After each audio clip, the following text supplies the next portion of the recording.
നമസ്തേ. രാഷ്ട്രീയ കേരളത്തിൽ V S എന്ന ദ്വയാക്ഷരം അടയാളപ്പെടുത്തുന്നത് കേവലമൊരു ഭരണാധികാരി എന്നതിനപ്പുറം പ്രായം മറന്നും ജനകീയ പ്രശ്നങ്ങൾ ഏറ്റെടുത്ത് പോരാടിയ ഒരു കമ്മ്യൂണിസ്റ്റ് എന്ന നിലയ്ക്കാവും. ഒരു സാധാരണക്കാരനായതുകൊണ്ടാണ് വി എസ് അച്യുതാനന്ദന് അടിസ്ഥാന വർഗത്തിൻ്റെ നോവറിഞ്ഞ് അവരെ ശാക്തീകരിക്കാനുള്ള ഉദ്യമങ്ങളിലെല്ലാം ഭാഗമാകാനായത്. തനി നാടൻ ഭാഷയിൽ നീട്ടിയും കുറുക്കിയുമുള്ള വി എസിൻ്റെ പ്രസംഗ ശൈലി അദ്ദേഹത്തിൻ്റെ സ്വീകാര്യത വർദ്ധിപ്പിച്ച ഘടകങ്ങളിലൊന്നായിരുന്നു. മണ്ണിനും മനുഷ്യനും നീതിക്കും തുല്യതയ്ക്കുമായുള്ള വി എസിൻ്റെ പോരാട്ടം പാർട്ടിക്കാർക്ക് മാത്രമല്ല പൊതുസമൂഹത്തിനും അദ്ദേഹത്തിലുള്ള വിശ്വാസം വർദ്ധിപ്പിച്ചു. CPM-ൻ്റെ വലതുപക്ഷ വ്യതിയാനത്തിലും വഴിപിഴച്ച പോക്കിലും ഇതുപോലെ അമർഷവും പ്രതിഷേധവും രേഖപ്പെടുത്തിയ മറ്റൊരു നേതാവുണ്ടാകില്ല. വിഭാഗീയതയുടെ ഒരോരത്ത് എന്നും നിലയുറപ്പിച്ചിരുന്ന അച്യുതാനന്ദൻ പാർട്ടിയെയും നേതൃത്വത്തെയും തിരുത്താൻ 18 അടവുകളും പയറ്റിയെങ്കിലും 1966 മുതൽ 2017 വരെ നിരന്തരം അച്ചടക്ക നടപടികൾക്ക് വിധേയനായി.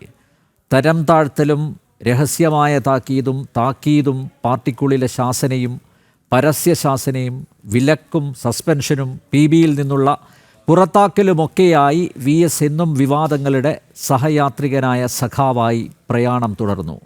ഒരു ഘട്ടത്തിൽ വി എസ് പാർട്ടി വിടുമെന്ന പ്രതീതി ജനിപ്പിച്ചെങ്കിലും പാർട്ടിക്കകത്ത് നിന്നുകൊണ്ട് വേലിക്കകത്ത് ശങ്കരൻ അച്യുതാനന്ദൻ പടനയിച്ചു. പരുക്കനായ പാർട്ടി സഖാവിൻ്റെ പ്രതിച്ഛായയിൽ നിന്നും കേരളം കണ്ട ഏറ്റവും വലിയ ജനകീയ നേതാക്കളിൽ ഒരാളായുള്ള വി എസിൻ്റെ യാത്ര ചരിത്രമാണ്.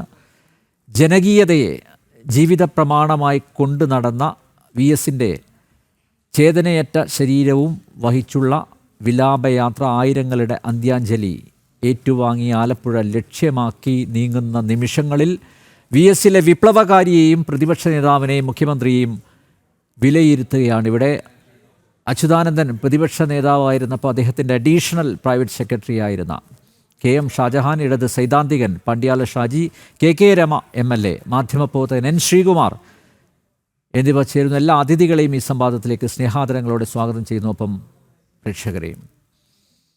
ശ്രീ KM ഷാജഹാൻ, നോക്കൂ, 2019 ശേഷം വി എസ് കേരള രാഷ്ട്രീയ ചിത്രത്തിലില്ല. കഴിഞ്ഞ ഒരു മാസമായി അദ്ദേഹം തിരുവനന്തപുരത്തെ സ്വകാര്യ ആശുപത്രിയിൽ ചികിത്സയിലായിരുന്നു. ഇന്ന് അദ്ദേഹത്തിൻ്റെ ഭൗതികദേഹവും വഹിച്ചുള്ള വിലാപയാത്ര 3 മണിക്കാണ് സെക്രട്ടേറിയറ്റ് ദർബാർ ഹാളിൽ നിന്ന് പുറപ്പെട്ടത്. ഇപ്പോഴിത് കഴക്കൂട്ടത്ത് എത്തിയേയുള്ളൂ. നോക്കൂ, വി എസിന് അന്തിമാഭിവാദ്യം അർപ്പിക്കുന്നവരിൽ ഭൂരിപക്ഷവും ചെറുപ്പക്കാരാണ്, യുവാക്കളാണ്, കുട്ടികളാണ്. എന്നെ അത്ഭുതപ്പെടുത്തുന്നത് ഇവർക്ക് എങ്ങനെ വി എസിനെ അറിയാം എന്നുള്ളതാണ്. അതൊരു അത്ഭുതം തന്നെയല്ലേ ശ്രീ ഷാജഹാൻ? അനിൽ പറഞ്ഞതാണ് ഇതിനകത്ത് ഏറ്റവും പ്രധാനപ്പെട്ട ഒരു വിഷയം. നമുക്കറിയാം, 2 വർഷങ്ങൾക്ക് മുമ്പ് കേരളത്തിൻ്റെ മുൻ മുഖ്യമന്ത്രി ശ്രീമാൻ ഉമ്മൻചാണ്ടിയുടെ മരണം, അദ്ദേഹത്തിൻ്റെ മരണത്തിന് ശേഷമുള്ള അതിൻ്റെ അന്ത്യഘോഷയാത്ര, ഇതൊക്കെ നമ്മൾ കണ്ടതാണ്. ഉമ്മൻചാണ്ടിയുടെ ആ വിലാപയാത്രയും അച്യുതാനന്ദൻ്റെ വിലാപയാത്രയും നമ്മളൊന്ന് താരതമ്യം ചെയ്യണം എന്നാണ് എനിക്ക് ആദ്യമായി സൂചിപ്പിക്കാനുള്ളത്. ഉമ്മൻചാണ്ടി നമുക്കറിയാം, ഉമ്മൻചാണ്ടി മരിക്കുമ്പോൾ MLA ആയിരുന്നു.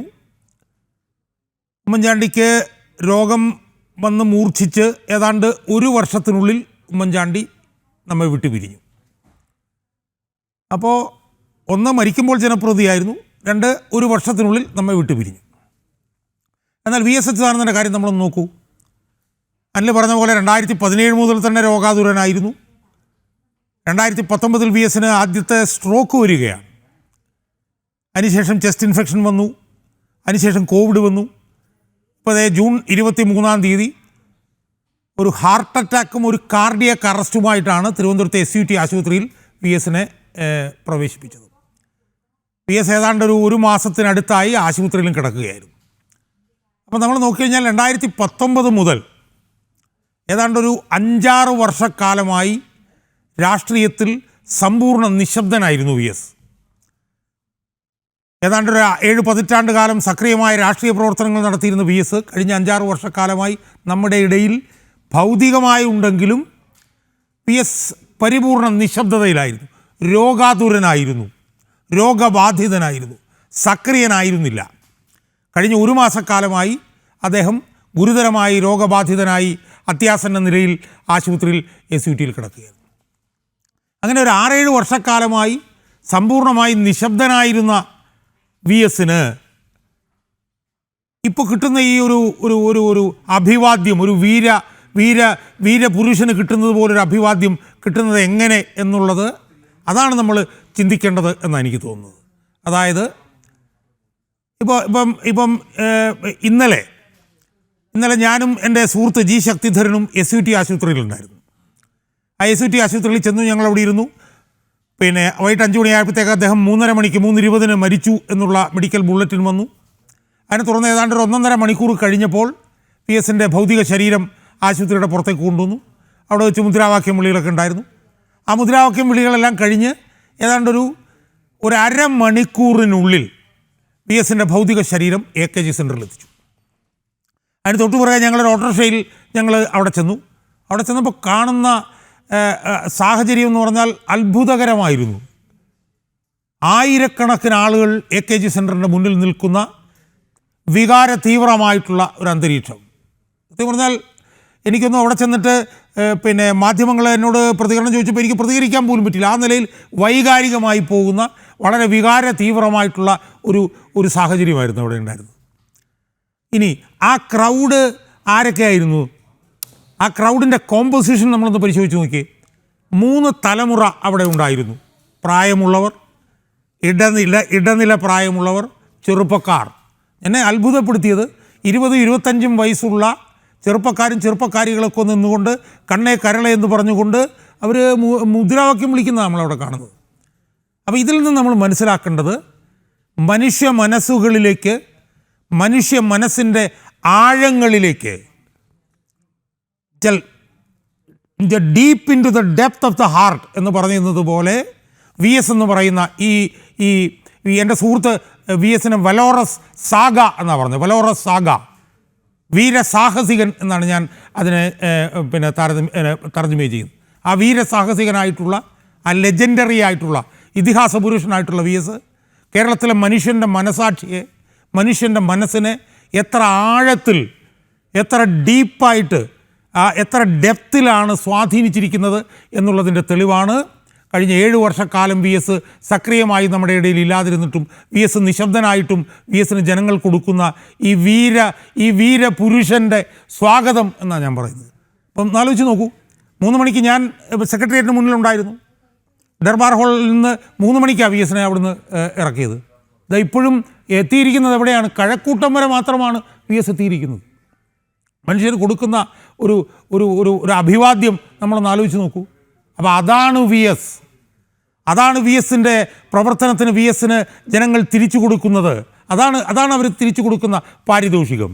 ഏതൊരു രാഷ്ട്രീയക്കാരനും അവൻ കൊതിക്കുന്ന ഒരു പാരിതോഷികമാണ് ജനങ്ങൾ VSന് നൽകിക്കൊണ്ടിരിക്കുന്നത്. എനിക്കൊന്ന് VS കേരളത്തിൽ മാത്രമല്ല, VSന് ഇന്ത്യയിൽ മാത്രമല്ല, VSന് ലോകത്ത് പോലും VSന് ഇതുപോലെ സമാനതകൾ കിട്ടുമോ എന്നുള്ള കാര്യത്തിൽ എനിക്ക് സംശയമുണ്ട്. എൻ്റെ സുഹൃത്ത് പറയായിരുന്നു, ഫിഡൽ കാസ്ട്രോയ്ക്കും മാവോ സെ തുങ്ങിനും ശേഷം ലോകം കണ്ട ഏറ്റവും വലിയ ഉത്തമനായിട്ടുള്ള ഒരു രാഷ്ട്രീയ പ്രവർത്തകനും ഒരു കമ്മ്യൂണിസ്റ്റുമാണ് VS എന്നതും VS എന്താണ് ചെയ്തത് എന്നുള്ളതും അതെത്രത്തോളം കേരളത്തിലെ ജനങ്ങളുടെ കേരളത്തിലെ ജനങ്ങളുടെ മനസാക്ഷി എത്രത്തോളം മഥിച്ചിട്ടുണ്ട് എന്നുള്ളതിൻ്റെ ഏറ്റവും വലിയ അടയാളപ്പെടുത്തലാണ് ഇപ്പോൾ നടക്കുന്നത്. ഇനി കൊല്ലത്ത് ആലപ്പുഴയിലേക്ക് ചെല്ലുമ്പോൾ ഉണ്ടാകുന്ന സാഹചര്യങ്ങൾ അപ്പം നമ്മൾ നേരിട്ട് അനുഭവിക്കാൻ പോവുകയാണ്. അപ്പോൾ അതുകൊണ്ട് ആദ്യ ഭാഗം എന്നുള്ള നിലയിൽ എനിക്ക് പറയാനുള്ളത് VS എന്ന് പറയുന്ന ആ മനുഷ്യൻ്റെ കൂടെ, ആ മനുഷ്യൻ്റെ ഏറ്റവും വലിയ പ്രക്ഷുബ്ധ കാലത്ത് 5 വർഷം പ്രവർത്തിക്കാൻ കഴിഞ്ഞ ഒരു കമ്മ്യൂണിസ്റ്റുകാരനാണ് ഞാൻ. എൻ്റെ വിശദാംശങ്ങളൊക്കെ നമുക്ക് പിന്നീട്. അപ്പോൾ എനിക്കതിൽ വലിയ തോതിലുള്ള അഭിമാനം തോന്നുന്നു. ആ അഭിമാനം തോന്നുന്നത് കൊണ്ടാണ് എനിക്ക് VSനെ കുറിച്ച് പ്രതികരിക്കുമ്പോൾ എനിക്ക് വികാരം എന്നെ കീഴടക്കുന്നത് എന്നാണ് എനിക്ക് സൂചിപ്പിക്കാനുള്ളത്. അതുകൊണ്ട് ഇത്രയാണ് ആമുഖമായി എനിക്ക് ഈ വിഷയത്തിൽ പറയാനുള്ളത്. യെസ്, ശ്രീ പണ്ഡ്യാല ഷാജി, VS അച്യുതാനന്ദനെ വേണ്ട രീതിയിൽ രാഷ്ട്രീയ കേരളം പഠിച്ചിട്ടുണ്ടോ? ഇനി പഠിക്കും. എൻ്റെ ആദ്യത്തെ ഉത്തരം ഇനി പഠിക്കുമെന്നുള്ളതാണ്. ഇപ്പോൾ ഈ പിന്നെ എന്താ പറയുക, അന്ത്യയാത്രക്ക് കൂടി നിൽക്കുന്ന പതിനായിരങ്ങൾ, ലക്ഷങ്ങൾ എന്ന് പറയുന്നത് പുതിയ തലമുറയിൽപ്പെട്ട ചെറുപ്പക്കാരികളുടെ മുന്നിൽ അത് പെടുന്നു എന്നതിൻ്റെ അർത്ഥം കേരളം എന്ന നമ്മുടെ കൊച്ചു സംസ്ഥാനം എത്ര ഗുരുതരമായ അവസ്ഥയിലൂടെയാണ് പോകുന്നത് എന്നതിൻ്റെ തിരിച്ചറിവാണ് വാസ്തവത്തിൽ ഈ VS കിട്ടുന്ന ഈ ഇത്രയും വീരോജ്വലമായ ഈ യാത്രയപ്പ് എന്നുള്ളതാണ്. ഇവിടെയാണ് VS എന്തായിത്തീർന്നത്. VS അമരത്വമാർന്ന ഒരു ലീഡറായി, അമരത്വമാർജിച്ച ലീഡറായി മാറുന്നത്. ഇത്തരം ഒരു അമരത്വം കൈവരിക്കാൻ സാധിക്കാത്ത ആളുകളാണ് പലപ്പോഴും VS എന്തായിരുന്നു എന്നതിനെ മറച്ചു പിടിക്കാൻ നടത്തിയിരിക്കുന്ന ഓരോ നീക്കങ്ങളും. ആ നീക്കങ്ങളെ മുഴുവൻ തന്നെ തൻ്റെ ജീവിതാനുഭവത്തിൻ്റെ പശ്ചാത്തലം പറയുമ്പോൾ അതിൽ ഏറ്റവും പ്രധാനമായി വരേണ്ട ഒരു കാര്യം, ഇപ്പോൾ കമ്മ്യൂണിസ്റ്റ് പാർട്ടിയുടെ രൂപീകരണ ഘട്ടത്തിൽ രണ്ടാം നിരയിൽ ഉണ്ടായിരുന്ന ആളാണ്, രൂപീകരണത്തിൻ്റെ അകത്തെ രണ്ടാം നിരയിൽ ഉണ്ടായിരുന്ന ആളാണ് പിന്നെ VS. പക്ഷേ പി കൃഷ്ണപിള്ള, EM ശങ്കരൻ നമ്പൂതിരിപ്പാട് ഉൾപ്പെടെയുള്ള AKG ഉൾപ്പെടെയുള്ളവരുടെ ഈ ജീവാംശങ്ങളെ മുഴുവൻ സ്വാംശീകരിക്കുന്നതിലൂടെ ഒന്നാം നിരയിലേക്ക് കുതിച്ചുയർന്നു വന്നിരിക്കുന്ന, രണ്ടാം നിരക്കാരിൽ നിന്ന് ഒന്നാം നിരയിലേക്ക് കുതിച്ചു വന്നിരിക്കുന്ന ആളായി VS അവരോധിക്കപ്പെടുകയായിരുന്നു. ഇത്തരം അവരോധിക്കപ്പെടുന്നതിന്റെ പുറകിലുണ്ടായിരിക്കുന്ന ഏറ്റവും പ്രധാനപ്പെട്ടിരിക്കുന്ന ഒരു വിഷയം VS വളർന്നതും പിന്നെ വികസിച്ചതും ചെറ്റക്കുടിലിൽ നിന്നാണ്. ഈ ചെറ്റക്കുടിലിൽ നിന്ന് വന്ന ഒരു സംഭവത്തിന്റെ ഭാഗമാണ് കേരളത്തിലെ ഏറ്റവും ദരിദ്രരായ മനുഷ്യരുടെ വികാരങ്ങൾ എന്താണെന്ന് ഇതുപോലെ ആവാഹിച്ചെടുത്തിരിക്കുന്ന ഒരാളെ നമുക്ക് പിന്നെ ഇനി കാണിക്കുക സാധ്യമല്ല. അതുകൊണ്ട് ഇതിന്റെ പ്രാഥമികമായ ഒരു ഘട്ടത്തിൽ ആദ്യമായിട്ടുള്ള ഒരു സ്റ്റേറ്റ്മെന്റ് എന്നാണ് ഞാൻ പറയുന്നത്. CPM എന്നൊരു പാർട്ടിയുടെ അതിന്റെ ചരിത്രം ഇന്നലത്തെ VSന്റെ പിന്നെ എന്താ പറയാ ചിത വലിയ ചുടുകാടിൽ പുക ഉയരുന്നതോടെ അതിന്റെ ചരിത്രം അവസാനിക്കുകയാണ്. ദ എൻഡ് ഓഫ് ഹിസ്റ്ററി എന്ന് വേണമെങ്കിൽ നമുക്ക് നിസ്സംശയം പറയാവുന്നതാണ്. എൻഡ് ഓഫ് ഹിസ്റ്ററി എന്ന് പറയുന്നത് വെറുതെ ആലങ്കാരികമായി പറയുന്ന ഒന്നല്ല. കാരണം VS ഉയർത്തിപ്പിടിച്ചിട്ടുള്ള മൂല്യബോധങ്ങൾ, VS ഉയർത്തിപ്പിടിച്ചിരിക്കുന്ന സാഹസികമായിരിക്കുന്ന പ്രക്ഷുബ്ധമായിരിക്കുന്ന സമരങ്ങൾ, ആ സമരങ്ങൾക്കകത്ത് പ്രായം പോലും എനിക്ക് എൻ്റെ മുമ്പിൽ തടസ്സമാവുന്നത് തെളിയിച്ചിരിക്കുന്ന 82ാമത്തെ വയസ്സിൽ മല കയറാൻ പോയിരിക്കുന്ന ഒരു പോരാളി. ഇത്തരം ഒരു പോരാട്ട ബീജമുള്ള ഒരാളെ നമുക്കിനി കേരള രാഷ്ട്രീയത്തിനകത്ത് ആലോചിക്കാൻ പോലും സാധ്യമല്ല.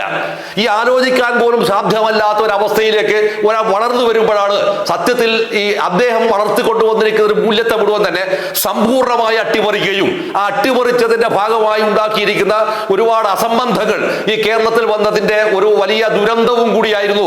ഇന്നലെ ഇദ്ദേഹത്തിന്റെ പിന്നെ അന്ത്യയാത്രയ്ക്കുള്ള ഒരു സംഭവം പിന്നെ നടക്കുമ്പോൾ അതിനകത്ത് പങ്കെടുത്തിരിക്കുന്ന ലീഡേഴ്സിന്റെ പക്ഷം നമ്മൾ എടുത്തു നോക്കിയാൽ മതി. സത്യത്തിൽ എന്താണ് കേരള രാഷ്ട്രീയം കണ്ടിട്ടുള്ള ഇതംപര്യന്തം കേരള രാഷ്ട്രീയം കണ്ടിട്ടുള്ള ഏറ്റവും നീചവും അശ്ലീലമായ ചില പോർഷൻസ് ആണ് വാസ്തവത്തിൽ അവിടെ സംഭവിച്ചിട്ടുള്ളത്. ഈ അശ്ലീലം ഞാൻ പറയാനുള്ള കാരണം VSനെ പിറകിൽ നിന്ന് കുത്തുന്നതിനാവശ്യമായിരിക്കുന്ന സംവിധാനങ്ങൾ ഒരുക്കി കൊടുക്കാൻ ആളുകളെ കൂട്ടിക്കൊടുത്തവർ, ഈ ആളുകളെ കൂട്ടിക്കൊടുത്തിരിക്കുന്ന ആളുകളെല്ലാമാണ് പിന്നീട് വരുന്നതെന്ന് പറഞ്ഞാൽ VS ഉജ്ജ്വലനായ പോരാളിയാണ് എന്ന് യാതൊരു മനസാക്ഷി കുത്തുമില്ലാതെ അല്ലെങ്കിൽ പൊതുജനങ്ങളെ കബളിപ്പിക്കുന്ന രീതിയിൽ ഇത് അവതരിപ്പിക്കുന്നത്. ഈ അവതരിപ്പിക്കുന്നതിനോടുള്ള പൊതുജനത്തിന്റെ വൈകാരികമായിരിക്കുന്ന പ്രതിഷേധമാണ് വാസ്തവത്തിൽ ഈ തിങ്ങിക്കൂടിയിരിക്കുന്ന പുരുഷാരം എന്നുള്ളതാണ് അതിന്റെ പ്രാഥമികമായിരിക്കുന്ന ഒരു ചിത്രം അവിടെയാണ്. അവിടെ VSനെ മനസ്സിലാക്കുക എന്ന് പറഞ്ഞാൽ അർത്ഥം എന്താണ്? VSനെ മനസ്സിലാക്കാതിരിക്കുന്നത് ഏറ്റവും ഗൗരവതരമായിരിക്കുന്ന വിഷയം വരാതിരിക്കുന്നത് ഈ 2026 തിരഞ്ഞെടുപ്പ് വരുന്ന ഘട്ടത്തിലാണ്. കേരളത്തിനകത്ത് നാം പ്രതീക്ഷിക്കുന്ന ഒരു മുന്നണി സംവിധാനത്തിലേക്ക് കൂടി VSന്റെ മരണത്തിന് ശേഷം കേരളം സാക്ഷ്യം വഹിക്കാൻ പോവുകയാണ് എന്ന വളരെ അപകടകരമായിരിക്കുന്ന ഒരു അവസ്ഥ ഈ കേരളത്തിൽ രൂപം കൊള്ളുകയാണ്. കാരണം ഇത് ചെറുക്കാനും പറയാനും ചോദ്യം ചെയ്യാനും ഒരാളുമില്ലാത്ത വിധത്തിൽ അതിന്റെ ഒരു എന്താ പറയാ പിന്നെ ഏകഛത്രാധിപത്യത്തിന്റെ പരകോണിയിലെത്തിയിട്ട് പോകുന്ന ഒരു യാത്രയുണ്ട്. ആ യാത്ര എന്ന് പറയുന്നത് അത് പ്രത്യയശാസ്ത്രപരമായ പ്രതിബദ്ധതയെ, പ്രത്യയശാസ്ത്രപരമായിരിക്കുന്ന വ്യക്തതയെ, പിന്നെ തീവ്രതയെ അതിനെ മുഴുവൻ തന്നെ ഇല്ലായ്മ ചെയ്ത് എന്തായാൽ പോലും അധികാരം എന്ന് പറയുന്ന ഒരു അവസ്ഥയിലേക്കുള്ള യാത്രയുടെ ഭാഗമാണ്. ഈ അധികാരത്തിലേക്കുള്ള യാത്രയുടെ ഭാഗമായി വരുമ്പോഴാണ് ഈ അധികാരത്തെക്കാൾ വലുത് ജനകീയമായ അധികാരമാണ് എന്ന് സ്ഥാപിക്കുന്നതിൽ ഇനി മറ്റൊരാൾ ഈ കേരളത്തിൽ ഉണ്ടാവില്ല എന്നത് കൊണ്ടും കൂടിയാണ് VSന്റെ പിന്നെ വിടവാങ്ങലോടെ CPIഎമ്മിന്റെ ചരിത്രം ചരിത്രം ഇവിടെ അവസാനിക്കുകയാണ്. ഇനി ഒരിക്കലും തന്നെ ഈ 964 പിന്നെ 32 പാർട്ടി 32 സെൻട്രൽ കമ്മിറ്റിമാർ ഇറങ്ങി വന്നതിനകത്ത് അവസാനത്തെ ആളായിരിക്കുന്ന ആ വി എസിന്റെ മരണത്തോടുകൂടി അതിന്റെ ഹിസ്റ്ററി എന്താകുക എന്ന ഹിസ്റ്ററി അവിടെ അവസാനിക്കുന്നു. ഇനി ഒരിക്കൽ പോലും അത്തരം ഒരു പ്രത്യയശാസ്ത്രപരമായ കർക്കശക്കതായി അതിനുള്ള ഒരു തീക്ഷ്ണമായ നിലപാടുകൾക്കായി ഉറപ്പിക്കാൻ പറ്റുന്ന ഒരൊറ്റയാൾ പോലും ഇനി ആ പാർട്ടിയിൽ നിന്ന് ഉണ്ടാവില്ല എന്ന തിരിച്ചറിവും കൂടിയാണ് ഈ കൂടി വന്നിരിക്കുന്ന മഹാപുരുഷാരം എന്നാണ് അതിന്റെ പ്രാഥമികമായ ഒരു ഭാഗത്തായി എനിക്ക് ഇപ്പോൾ പറയാനുള്ളത്. വി എസ് അച്യുതാനന്ദന്റെ ഭൗതിക ദേഹവും വഹിച്ചുള്ള വിലാപ യാത്ര ഇപ്പോൾ തിരുവനന്തപുരം ജില്ലയിലെ കഴക്കൂട്ടത്ത് എത്തിയിരിക്കുന്നതേയുള്ളൂ. ഉച്ചതിരിഞ്ഞ് 3 മണിക്ക് ആണ് തിരുവനന്തപുരത്തെ സെക്രട്ടേറിയറ്റിലെ ദർബാർ ഹാളിൽ നിന്നും ഇദ്ദേഹത്തിൻ്റെ മൃതദേഹം പുറത്തേക്ക് എടുത്തത്. വഴിയോരങ്ങളിലെല്ലാം വി എസിന് അന്ത്യാഭിവാദ്യം അർപ്പിക്കാൻ ജനങ്ങൾ തടിച്ചുകൂടി നിൽക്കുകയാണ്. ശ്രീകുമാർ, പ്ലാച്ചിമടയിലെ ജലചൂഷണം, മതികെട്ടാൻ മൂന്നാർ കയ്യേറ്റങ്ങൾ, മറയൂർ ചന്ദനക്കടത്ത്, ജീരകപ്പാറ മരം കൊള്ള എന്നിവയ്ക്കെതിരെ വി എസ് നയിച്ച സമരങ്ങൾ ഐതിഹാസികമായിരുന്നു. നമുക്കെല്ലാവർക്കും അറിയാവുന്ന പോലെ വി എസ് ഒരു പ്രശ്നം ഏറ്റെടുത്താൽ അതിൻ്റെ അവസാനം കണ്ടേ പിന്തിരിയൂ എന്നത് രാഷ്ട്രീയ പ്രതിയോഗികൾക്കെന്നും തലവേദനയായിരുന്നു. വികസന വിരുദ്ധനായി വി എസിനെ ചിത്രീകരിച്ചവർക്ക് കാലാന്തരത്തിൽ വി എസ് ആണ് ശരി എന്ന് മാറ്റിപ്പറയേണ്ടി വരികയും ചെയ്തു. ഒരു മാധ്യമപ്രവർത്തകൻ എന്ന നിലയിൽ, ഒരു രാഷ്ട്രീയ നിരീക്ഷകൻ എന്ന നിലയിൽ വി എസിൻ്റെ ഈ പോരാട്ടത്തെ താങ്കൾ എങ്ങനെയാണ് നോക്കിക്കാണുന്നത്? മിസ്റ്റർ അനിൽ നമ്പ്യാർ, വി എസിൻ്റെ സ്മരണ എക്കാലവും നിലനിൽക്കട്ടെ എന്ന് ഞാൻ ഇവിടെ പറയുകയാണ്. ഞാനൊരു പത്രപ്രവർത്തകനാണെങ്കിൽ എനിക്കൊരു പക്ഷമുള്ളത് അങ്ങേക്ക് അറിയാമല്ലോ. തീർച്ചയായും. അപ്പം ഞാൻ ആ ഒരു പക്ഷത്ത് നിന്നുകൊണ്ടാണ് ഞാൻ വി എസിനെ നിരീക്ഷിച്ചിട്ടുള്ളതും വി എസിനെ കുറിച്ച് വിലയിരുത്തിയിട്ടുള്ളതും. CPM ഗ്രൂപ്പ് രാഷ്ട്രീയവും അതുപോലെ തന്നെ വി എസിൻ്റെ ചില രാഷ്ട്രീയ തന്ത്രങ്ങളും അദ്ദേഹം ഒന്നിച്ച് കൈകാര്യം ചെയ്ത വർഷങ്ങളാണ് ഒരു 1/4 നൂറ്റാണ്ടായിട്ട് കേരളം കണ്ടത്.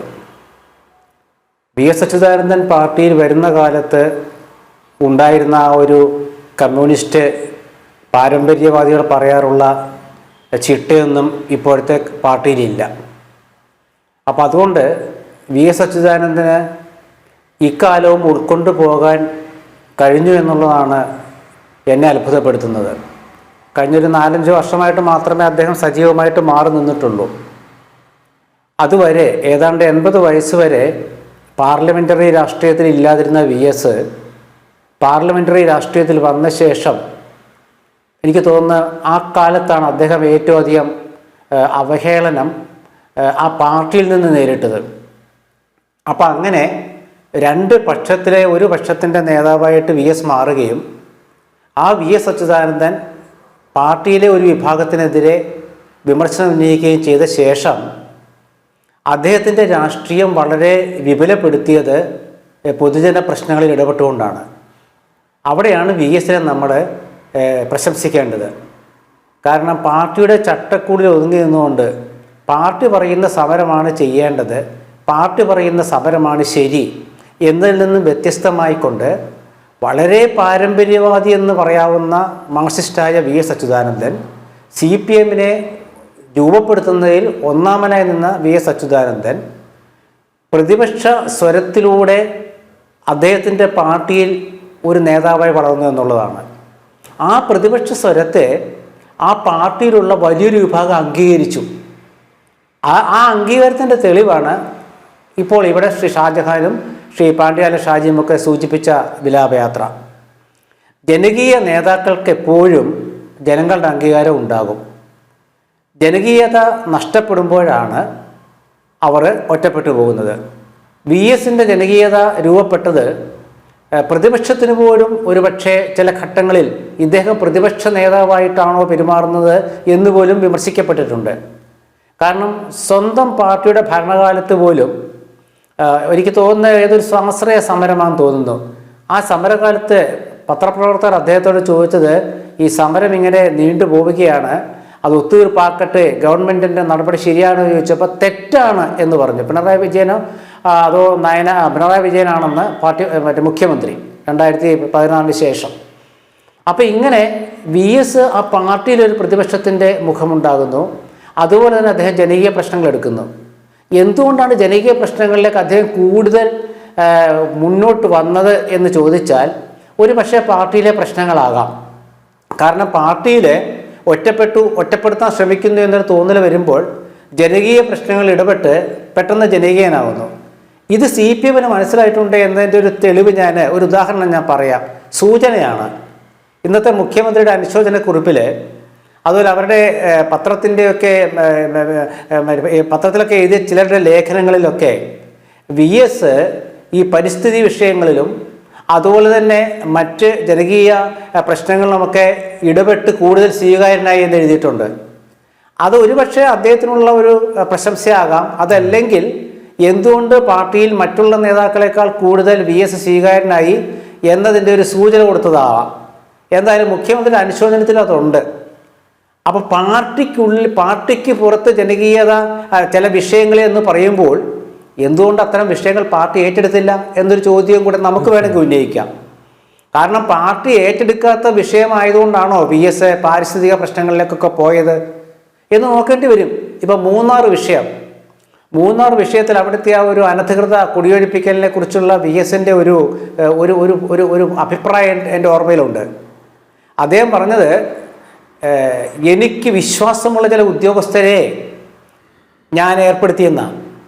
ആ ഉദ്യോഗസ്ഥർ മറ്റു ചില ഉദ്യോഗസ്ഥന്മാർക്ക് ചെയ്യാൻ പറ്റാത്ത കാര്യങ്ങൾ ചെയ്യും എന്ന് പറഞ്ഞു. അപ്പോൾ അതിൻ്റെ അർത്ഥം എന്താണ്? ഇത് പറയുന്നത് പാർട്ടിയുടെ മുഖ്യമന്ത്രിയാണ്.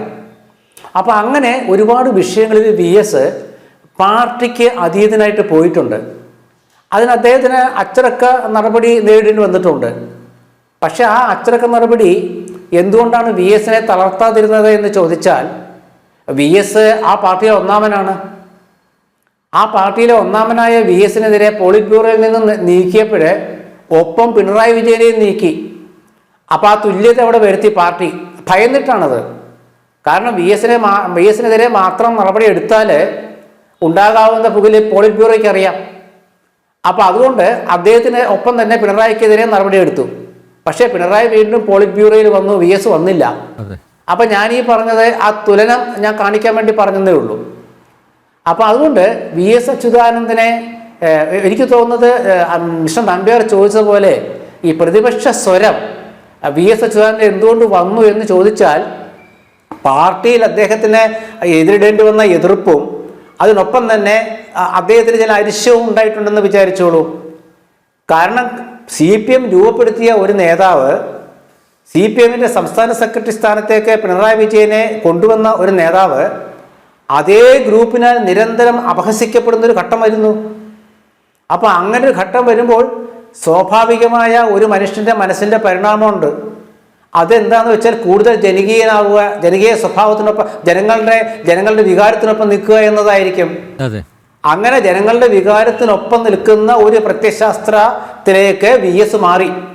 അതിൻ്റെ കാരണം എന്താണെന്ന് ചോദിച്ചാൽ പാർട്ടിയുടെ വിഭാഗീയത എന്ന് തന്നെയാണ് നമുക്ക് മനസ്സിലാക്കാൻ കഴിയുക.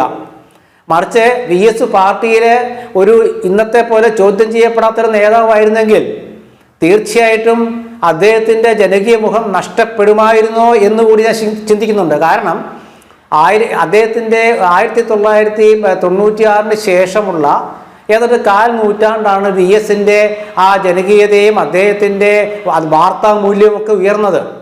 അതിന് പല ഘടകങ്ങളുണ്ട്, ഒരുപാട് ഘടകങ്ങളുണ്ട്. അതൊക്കെ നമുക്ക് പിന്നെ ചർച്ച ചെയ്യാം. പക്ഷെ താങ്കൾ ചോദിച്ച ചോദ്യത്തിലേക്ക് ഞാൻ വരും. ചോദ്യത്തിനുള്ള എൻ്റെ ഒരു നിരീക്ഷണമാണ് ഞാൻ പറഞ്ഞത്. ഇതിൽ വിമർശിക്കുന്നവരുണ്ടാകാം. കാരണം ഞാൻ കണ്ടത് പാർട്ടിയിലെ ഒരു പ്രതിപക്ഷ സ്വരത്തിന് പാർട്ടിക്കൊപ്പം നിന്ന് വളരണമെങ്കിൽ പാർട്ടിയുടെ വിമർശനം നല്ലതിനെ പറയുക ഒരു പരിഹാസം. അത് നമുക്കറിയാം, ഓരോ കാര്യങ്ങളും നമുക്കറിയാം, ഏതൊക്കെ രീതിയിൽ ഏതൊക്കെ ഭാഷയാണ് അദ്ദേഹത്തിനെതിരെ ഉപയോഗിച്ചത് എന്നുള്ളത്. അത് മാത്രമല്ല കഥകൾ കൊണ്ടുവന്ന് ഉപമിച്ചത്. അതുപോലെ തന്നെ അദ്ദേഹം ആ പുന്നപ്ര സമരകാലത്ത് അദ്ദേഹത്തിൻ്റെ പാദത്തിൽ കുന്തം കയറ്റി ബയണറ്റ് കയറ്റി എന്നുള്ളത് ഒരു ഘട്ടത്തിലെ ഒരു പ്രമുഖനായ നേതാവ് പ്രസംഗിച്ചത് അതൊക്കെ പരിഹസിച്ചുകൊണ്ടാണ്. അപ്പം അത്തരം ഒരു ഘട്ടത്തിൽ ഇത്രയും പരിഹാസം ഏൽക്കേണ്ടി വരുന്ന VS ഒരു പ്രതിപക്ഷ സ്വരമായിട്ട് മാറി. ആ പ്രതിപക്ഷ സ്വരത്തിൻ്റെ ഭാഗം കൂടിയാണ് അദ്ദേഹം ജനകീയ വിഷയങ്ങളിൽ കൂടുതൽ ഇടപെടാൻ കാരണം. പാർട്ടിയുടെ ചട്ടക്കൂട് നോക്കാതെ അതിൽ VS പറ്റിയ ഒരു ശ്രദ്ധിക്കണം. VS എന്ന് പറഞ്ഞാൽ പാരമ്പര്യവാദിയായ കമ്മ്യൂണിസ്റ്റാണ് എൻ്റെ ഭാഷയിൽ. അതായത് പഴയകാലം ഒരു കമ്മ്യൂണിസ്റ്റിൻ്റെ മുഖം ഉണ്ടായിരുന്നു. ആ മുഖത്തിൽ ഒപ്പം നിന്ന ഒരാളാണ് VS. ഇന്നത്തെ കമ്മ്യൂണിസ്റ്റുകളുടെ മാർക്സിസ്റ്റുകളുടെ മുഖം അല്ലല്ലോ അദ്ദേഹത്തിന്. ഇന്ന് നമ്മൾ UDF പറഞ്ഞ ഘട്ടത്തിലേക്ക് കമ്മ്യൂണിസ്റ്റ് പാർട്ടിയുടെ ഭരണം എത്തി. സ്വാശ്രയ കോളേജും അതുപോലെ വിദേശ മൂലധനവും എല്ലാ കാര്യത്തിലും കോൺഗ്രസിന്റെ സമീപനത്തോട് പോകുന്നു. മാത്രമല്ല ഇപ്പോൾ RSS BJP ബന്ധമൊക്കെ ആയിട്ട് ചർച്ച വരികയാണ്. അപ്പോൾ ഈ ഘട്ടത്തിൽ VS ഉണ്ടായിരുന്നെങ്കിൽ അത് അടിമുടി മാറി. അങ്ങനെ ഒരു ഘട്ടത്തിലാണ് VSന്റെ ആ ഒരു നിലപാട് വന്നതും ആ നിലപാട് അദ്ദേഹം അവസാനം വരെ കൊണ്ടു നടന്നു. അതാണ് എൻ്റെ കാര്യം. അവസാന നിമിഷം വരെ, അതായത് കഴിഞ്ഞ 6 വർഷമായിട്ട് അദ്ദേഹം സജീവ രാഷ്ട്രീയം വിടുന്നത് വരെ അദ്ദേഹം കൊണ്ടു നടന്നു. ഓക്കെ, ഷാജഹാൻ, ഈ ആത്മസംഘർഷങ്ങളിലൂടെ കടന്നുപോയ ഒരുപാട് മുഹൂർത്തങ്ങൾ VS അച്യുതാനന്ദനെ സംബന്ധിച്ചിടത്തോളം നമുക്കറിയാം. VS അച്യുതാനന്ദനോടൊപ്പം അന്ന് സഞ്ചരിച്ച ഒരു വ്യക്തി എന്ന നിലയിൽ ഇതിനെയൊക്കെ എങ്ങനെ അക്ഷോഭ്യനായിട്ടാണോ അദ്ദേഹം നേരിട്ടത്? അതോ ഈ VS തുറന്നു പറയാറുണ്ടായിരുന്നോ? ഇപ്പം ഇന്നലെയും പറഞ്ഞു ഇവിടെ, അതായത് VS അച്യുതാനന്ദനെ VS അച്യുതാനന്ദനാക്കിയതിൽ താങ്കൾ ഉൾപ്പെട്ട ഒരു ടീമിന് വലിയൊരു പങ്കുണ്ട്. ഇപ്പോൾ നോക്കൂ, VSനൊപ്പം സഞ്ചരിച്ചതുകൊണ്ടും ഭൂമി കയ്യേറ്റം ഉൾപ്പെടെയുള്ള പരിസ്ഥിതി പ്രശ്നങ്ങളിൽ VSൻ്റെ സജീവ ശ്രദ്ധ ക്ഷണിച്ചതുകൊണ്ടും വായുവും വെള്ളവും മലിനമാകാതിരിക്കാനുള്ള പോരാട്ടങ്ങളിൽ VSനെ ബദ്ധ ശ്രദ്ധാലുവാക്കിയത് കൊണ്ടുമല്ലേ തീർത്തും അസംബന്ധം ആയുധമാക്കി CPM താങ്കളെ പാർട്ടിയിൽ നിന്നും പുറത്താക്കിയത്? VSനെ ഇന്നത്തെ VS ആക്കിയതിൽ താങ്കൾക്കുള്ള പങ്ക് വളരെ വലുതാണ് എന്ന് കരുതുന്ന ഒരാളാണ് ഞാൻ. അപ്പോൾ ആ ഒരു ടീമാണ് VS അച്യുതാനന്ദനെ ഈ ഫീൽഡിലേക്ക് ഇറക്കിയത്. അതായത് ഇവിടെ പ്രശ്നങ്ങളുണ്ട്, ഇവിടെയുള്ള ജനകീയ പ്രശ്നങ്ങൾ അതാണ്, പരിസ്ഥിതി പ്രശ്നങ്ങൾ ഇതാണ്, ഇതൊക്കെ കൃത്യമായിട്ട് ചൂണ്ടിക്കാണിച്ചുകൊണ്ട് അതിലൊക്കെ സജീവമായി അദ്ദേഹത്തിൻ്റെ ഇടപെടൽ കൊണ്ടുവരുന്നതിൽ ആ ടീമിന് സാധിച്ചു. ഒരുപക്ഷെ അതുകൊണ്ട് തന്നെയായിരിക്കില്ലേ താങ്കളെപ്പോലെ പാർട്ടിയിൽ അടിയുറച്ച് നിന്ന ആളുകൾ പാർട്ടിയിൽ നിന്നും പുറത്താക്കപ്പെട്ടത്? ഇതിൽ ആദ്യമായിട്ട് ഈ VSനെ ഒരു ജനകീയ നേതാവാക്കിയതിൽ എൻ്റെ പങ്ക് എന്തായിരുന്നു എന്നുള്ളത് സംബന്ധിച്ച് ഞാനൊരു ക്ലാരിറ്റി ഉണ്ടാക്കേണ്ടതുണ്ട്. അതിൽ എനിക്ക് പ്രാഥമികമായി അല്ലെങ്കിൽ എനിക്ക് ആദ്യമായി സൂചിപ്പിക്കാനുള്ളത്, VS 2001-2006 കാലഘട്ടത്തിൽ പുതിയൊരു മനുഷ്യനായി രൂപാന്തരം പ്രാപിക്കപ്പെട്ടു എന്നുള്ളത് അവിതർക്കിതമായിട്ടുള്ള ഒരു കാര്യമാണ്. യാതൊരു തർക്കവുമില്ല, അത് യാതൊരു സംശയവുമില്ലാത്ത കാര്യമാണ്. പക്ഷേ അത് പറയുമ്പോഴും 2001 മുമ്പുള്ള VSനെ നമ്മൾ പൂർണ്ണമായി റദ്ദാക്കി കളയുന്നത് ശരിയായിരിക്കില്ല എന്നുള്ളതാണ് എനിക്ക് ആദ്യമായി സൂചിപ്പിക്കാനുള്ളത്. 2001 മുമ്പുള്ള VSന് ഒരുപാട് ഈ പറഞ്ഞ പോലെ നെഗറ്റിവിറ്റീസ് ഉണ്ടായിരുന്നു എന്നുള്ളത് ഒരു വസ്തുതയാണ്. പ്രത്യേകിച്ച് കേരളത്തിലെ മിഡിൽ ക്ലാസിൻ്റെ ഇടയിൽ ഒക്കെ തന്നെ VSനെ കുറിച്ചിട്ട് ഒരുപാട് മോശമായിട്ടുള്ള അഭിപ്രായങ്ങളുണ്ടായിരുന്നു. VSൻ്റെ ഈ കടുംപിടുത്തം, സ്റ്റാലിനിസ്റ്റ് നിലപാടുകൾ, പാർട്ടിക്ക് അകത്തും പുറത്തുമുള്ള വെട്ടിനിരത്തൽ എന്നൊക്കെ പറഞ്ഞ് VSനെതിരെ ശരിയെന്ന് തോന്നിപ്പിക്കാവുന്ന ഒരുപാട് വശങ്ങൾ VSന് 2001 മുമ്പ് ഉണ്ടായിരുന്നു എന്നുള്ള വസ്തുത നമ്മൾ അംഗീകരിക്കാതെ പോകുന്നതിൽ അർത്ഥമില്ല. പക്ഷേ അത് അംഗീകരിക്കുമ്പോൾ തന്നെ VS 2001 മുമ്പും വളരെ ഉദാത്തമായിട്ടുള്ള പല പോരാട്ടങ്ങളും നടത്തിക്കൊണ്ടിരുന്നു എന്നുള്ളത് നമ്മൾ കാണാതെ പോയിക്കൂടാ. കാരണം ഇപ്പോൾ ഗ്രാഫൈറ്റ് കേസുമായി ബന്ധപ്പെട്ടിട്ടുള്ള വിഷയം, ഇടമലയാർ കേസുമായി ബന്ധപ്പെട്ടിട്ടുള്ള വിഷയം, പാമുലിംഗ് കേസുമായി ബന്ധപ്പെട്ടിട്ടുള്ള വിഷയം, ഇതൊക്കെ തന്നെ VS അല്ല ഷാജഹാൻ, ആ സമയത്തൊക്കെ അഴിമതിക്കെതിരെയുള്ള പോരാട്ടമായിരുന്നു. ഞാൻ പറഞ്ഞത് താങ്കളുടെ അഡീഷണൽ പ്രൈവറ്റ് സെക്രട്ടറിയായി വന്നതിന് ശേഷം ഈ പറഞ്ഞ പരിസ്ഥിതി പ്രശ്നങ്ങളല്ലേ അതിൽ കൂടുതൽ കോൺസെൻട്രേറ്റ് ചെയ്യാൻ അദ്ദേഹത്തിന് സാധിച്ചു. അതിൽ പറഞ്ഞതിനകത്ത് ഒരു യുക്തിയുണ്ട്. കാരണം 2001 മുമ്പ് VS പ്രധാനമായും അഴിമതിക്കെതിരായിട്ടുള്ള പോരാട്ടങ്ങളിലാണ് കേന്ദ്രീകരിച്ചിരുന്നത് എന്നുള്ളത് ഒരു വസ്തുതയായിരുന്നു. എന്നാൽ 2001 ശേഷം ഉണ്ടായിട്ടുള്ള മാറ്റമെന്ന് പറയുന്നത് എന്താ? 2001 ശേഷം ഉണ്ടായിട്ടുള്ളൊരു മാറ്റമെന്ന് പറയുന്നത് VSനെ സമൂഹത്തിലുള്ള ഗുരുതരമായിട്ടുള്ള പല വിഷയങ്ങളിലും നിരന്തരമായി ഇടപെടുത്തിക്കാൻ വേണ്ടി ദൈനംദിനമെന്നോണം പ്രവർത്തിക്കുന്ന ഒരു ചെറു സംഘം 2001 ശേഷം രൂപീകരിക്കപ്പെട്ടു എന്നുള്ളതാണ്. ആ സംഘത്തെ രൂപീകരിക്കുന്നതിൽ വി എസ് അച്യുതാനന്ദൻ്റെ സ്റ്റാഫിൽ ജോലി ചെയ്തിരുന്ന, വി എസ് അച്യുതാനന്ദൻ്റെ അഡീഷണൽ പ്രൈവറ്റ് സെക്രട്ടറിയായി ജോലി ചെയ്തിരുന്ന ഒരാളെന്നുള്ള നിലയിൽ ആ സ്ഥാനം തന്ന ഒരു അവകാശത്തിൻ്റെ അടിസ്ഥാനത്തിൽ എനിക്ക് നിർണായകമായൊരു പങ്ക് ഉണ്ടായിരുന്നു എന്നുള്ള വസ്തുത ഞാൻ അംഗീകരിക്കാതെ പോകുന്നില്ല. കാരണം 2001 ശേഷം വി എസിൻ്റെ മൊത്തം ക്യാരക്ടറെ ട്രാൻസ്ഫോം ചെയ്യുന്ന ഒരു സംഘം ഉണ്ടാക്കണം എന്നുള്ള തീരുമാനം അതെൻ്റേത് മാത്രമായിരുന്നു. അത് ഞാൻ പിന്നീട് വി എസിനോട് ഞാൻ സംസാരിച്ചെങ്കിലും എൻ്റെ തീരുമാനമാണ് യഥാർത്ഥത്തിൽ ഇങ്ങനെയൊരു ചെറു സംഘം വി എസിന് വേണ്ടി പ്രവർത്തിക്കാനുണ്ടാവണം എന്നുള്ളത്. കാരണം വി എസിൻ്റെ അഡീഷണൽ പ്രൈവറ്റ് സെക്രട്ടറി എന്നുള്ള നിലയിൽ ഇത്തരം കാര്യങ്ങളൊക്കെ കൈകാര്യം ചെയ്യാൻ ഞാൻ പിന്നെ അതിന് കഴിയുമായിരുന്ന ഒരാളാണ് ഞാൻ. എന്ന് പറഞ്ഞാൽ വലിയ അവകാശവാദമല്ല ഞാൻ ഉന്നയിക്കുന്നത്. ഉദാഹരണത്തിന് ഇപ്പം സാമ്പത്തിക കാര്യങ്ങൾ കൈകാര്യം ചെയ്യാൻ എനിക്ക് ബുദ്ധിമുട്ടുണ്ടായിരുന്നില്ല. കാരണം ഞാൻ സെൻറ്റർ ഫോർ ഡെവലപ്മെൻറ്റ് സ്റ്റഡീസിൽ നിന്ന് എംഫിൽ എടുത്ത ആളായിരുന്നു. എന്ന് മാത്രമല്ല 1996-2001 കാലഘട്ടത്തിൽ ഇന്ത്യയിൽ ഏറ്റവും വലിയ സാമ്പത്തിക വിദഗ്ധന്മാരിൽ ഒരാളായിട്ടുള്ള IS Gulati planning board vice ചെയർമാനായിരുന്നപ്പോൾ അദ്ദേഹത്തിൻ്റെ സ്പെഷ്യൽ പ്രൈവറ്റ് സെക്രട്ടറി ആയിരുന്നു. എനിക്ക് സാമ്പത്തികം കൈകാര്യം ചെയ്യാൻ എനിക്ക് ബുദ്ധിമുട്ടുണ്ടായിരുന്നില്ല. മറുവശത്ത് പരിസ്ഥിതി വിഷയങ്ങൾ കൈകാര്യം ചെയ്യുന്നതിലും എനിക്ക് ബുദ്ധിമുട്ടുണ്ടായിരുന്നില്ല. കാരണം കേരളത്തിലെ ഏറ്റവും പ്രധാനപ്പെട്ട ജനകീയ ശാസ്ത്ര പ്രസ്ഥാനമായിട്ടുള്ള കേരള ശാസ്ത്ര സാഹിത്യ പരിഷത്തിൻ്റെ സ്റ്റേറ്റ് കമ്മിറ്റി മെമ്പറായിട്ട് ഞാൻ പ്രവർത്തിച്ചിട്ടുള്ള ആളായിരുന്നു. അപ്പോൾ ഇതൊക്കെ കൊണ്ട് ഇത്തരം കാര്യങ്ങളൊക്കെ എനിക്ക് ഒറ്റയ്ക്ക് വേണമെങ്കിൽ കൈകാര്യം ചെയ്യാൻ ബുദ്ധിമുട്ടുണ്ടായിരുന്നില്ല, അതിനൊരു തടസ്സവും ഉണ്ടായിരുന്നില്ല. പക്ഷേ അവിടെ ഞാൻ എടുത്ത നിർണായകമായിട്ടുള്ള ഒരു തീരുമാനം വി എസിൻ്റെ പ്രതിച്ഛായയിൽ അടിമുടി മാറ്റമുണ്ടാക്കുന്നതിൽ അതിന് കാരണമായെങ്കിൽ, അതിന് ഞാൻ കാരണക്കാരനായെങ്കിൽ എനിക്ക് വളരെ അഭിമാനകരമാണ് അത് എന്ന് ഞാൻ പറയട്ടെ. അല്ല, പക്ഷേ ഷാജഹാൻ അതിന് വലിയ വില കൊടുക്കേണ്ടി വന്നില്ലേ താങ്കൾക്ക്? അല്ല, അത് അല്ല ഞാൻ പറയുന്നത്. അതിൻ്റെ വില കൊടുക്കുന്നതിലേക്ക് ഞാൻ വരുന്നതിന് മുമ്പ് ഇതിനകത്ത് ഞാൻ 1-2 ക്ലാരിറ്റി പ്ലീസ്. ഞാൻ ആ ഗ്രൂപ്പ് ഉണ്ടാക്കുന്നതിൻ്റെ ഭാഗമായി അതിനകത്ത് കൊണ്ടുവന്ന ആളുകളുണ്ട്, അവരെ കുറിച്ചിട്ട് എനിക്ക് പറയാതെ വയ്യ. ഓക്കെ. അതിൽ രാഷ്ട്രീയം കൈകാര്യം ചെയ്യാൻ ഞാൻ വി എസിൻ്റെ കൂടി നിർദ്ദേശത്തോടു കൂടി ആ സംഘത്തിലേക്ക് വന്ന ആളാണ് ശ്രീമാൻ ജി ശക്തിധരൻ. കേരളം കണ്ട എക്കാലത്തെയും വലിയ മാധ്യമ പ്രവർത്തകനായിട്ടുള്ള ശ്രീമാൻ ജി ശക്തിധരനാണ്. രാഷ്ട്രീയമായി ബന്ധപ്പെട്ടിട്ടുള്ള വിഷയങ്ങളിൽ വി എസിൻ്റെ നിർദ്ദേശപ്രകാരം ഞാൻ സഹകരിച്ചിട്ടുള്ള ആൾ ജി ശക്തിധരൻ. രണ്ടാമത്തെ ഏറ്റവും പ്രധാനപ്പെട്ട ആളാണ് ഓൺലൈൻ ലോട്ടറിയുമായി ബന്ധപ്പെട്ട് സഹകരിച്ചിട്ടുള്ള ശ്രീമാൻ സുരേഷ് കുമാർ IAS. അദ്ദേഹമാണ് രണ്ടാമത്തെ ഏറ്റവും പ്രധാനപ്പെട്ട ആൾ. മൂന്നാമത്തെ ഏറ്റവും പ്രധാനപ്പെട്ട ആളാണ് IT മേഖലയുമായി ബന്ധപ്പെട്ട് കൊണ്ടുവന്ന് ഇപ്പോൾ വലിയ വിദഗ്ധനായി നിൽക്കുന്ന ശ്രീമാൻ ജോസഫ് C. മാത്യു. അദ്ദേഹം മൂന്നാമത്തെ ആളാണ്. നാലാമത്തെ, അഞ്ചാമത്തെ ആൾ പരിസ്ഥിതിയുമായി ബന്ധപ്പെട്ട് വന്ന 2 പേരാണ്. അതിലൊന്ന് P. വേണുഗോപാലാണ്, ഹിന്ദുവിലെ സ്പെഷ്യൽ കറസ്പോണ്ടൻ്റ് ആയിരുന്നു. പിന്നെ യൂണിവേഴ്സിറ്റി കോളേജിലെ ബോട്ടണി പ്രൊഫസറായിരുന്ന ശ്രീമാൻ E. കുഞ്ഞികൃഷ്ണൻ. ഇത്രയും പേരായിരുന്നു ആ ഗ്രൂപ്പിൽ സജീവമായി ഉണ്ടായിരുന്നത്. പിന്നെ കയറിയും ഇറങ്ങിയുമൊക്കെ പോയവരുണ്ടായിരുന്നു. അതിലേറ്റവും പ്രധാനമായി ഞാൻ ഉന്നയിക്കേണ്ട ഒരു പേര് ശ്രീമാൻ PK പ്രകാശിൻ്റെ പേരാണ്.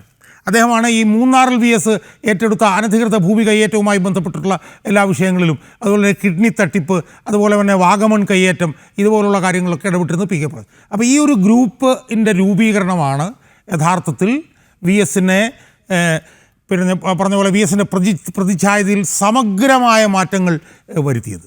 ഇപ്പോൾ അനിൽ നേരത്തെ സൂചിപ്പിച്ചല്ലോ, 5 വർഷക്കാലം വി എസ് ഏറ്റെടുത്ത വിഷയങ്ങൾ, ആ വിഷയങ്ങൾ നമ്മളൊന്ന് ക്ലാരിറ്റി കൂടി ഒന്ന് നോക്കണം എന്നാണ് എനിക്ക് തോന്നുന്നത്. അതിൽ പരിസ്ഥിതി വിഷയങ്ങൾക്കാണ് ഏറ്റവും പ്രാമുഖ്യം. അതായത് മതികെട്ടാൻ, പൂയംകുട്ടി, വാഗമൺ, ജീരകപ്പാറ, കമ്പക്കല്ല്, കടവരിയിലെ കഞ്ചാവ് വേട്ട ഉൾപ്പെടെയുള്ള സമഗ്രമായിട്ടുള്ള പരിസ്ഥിതി വിഷയങ്ങൾ.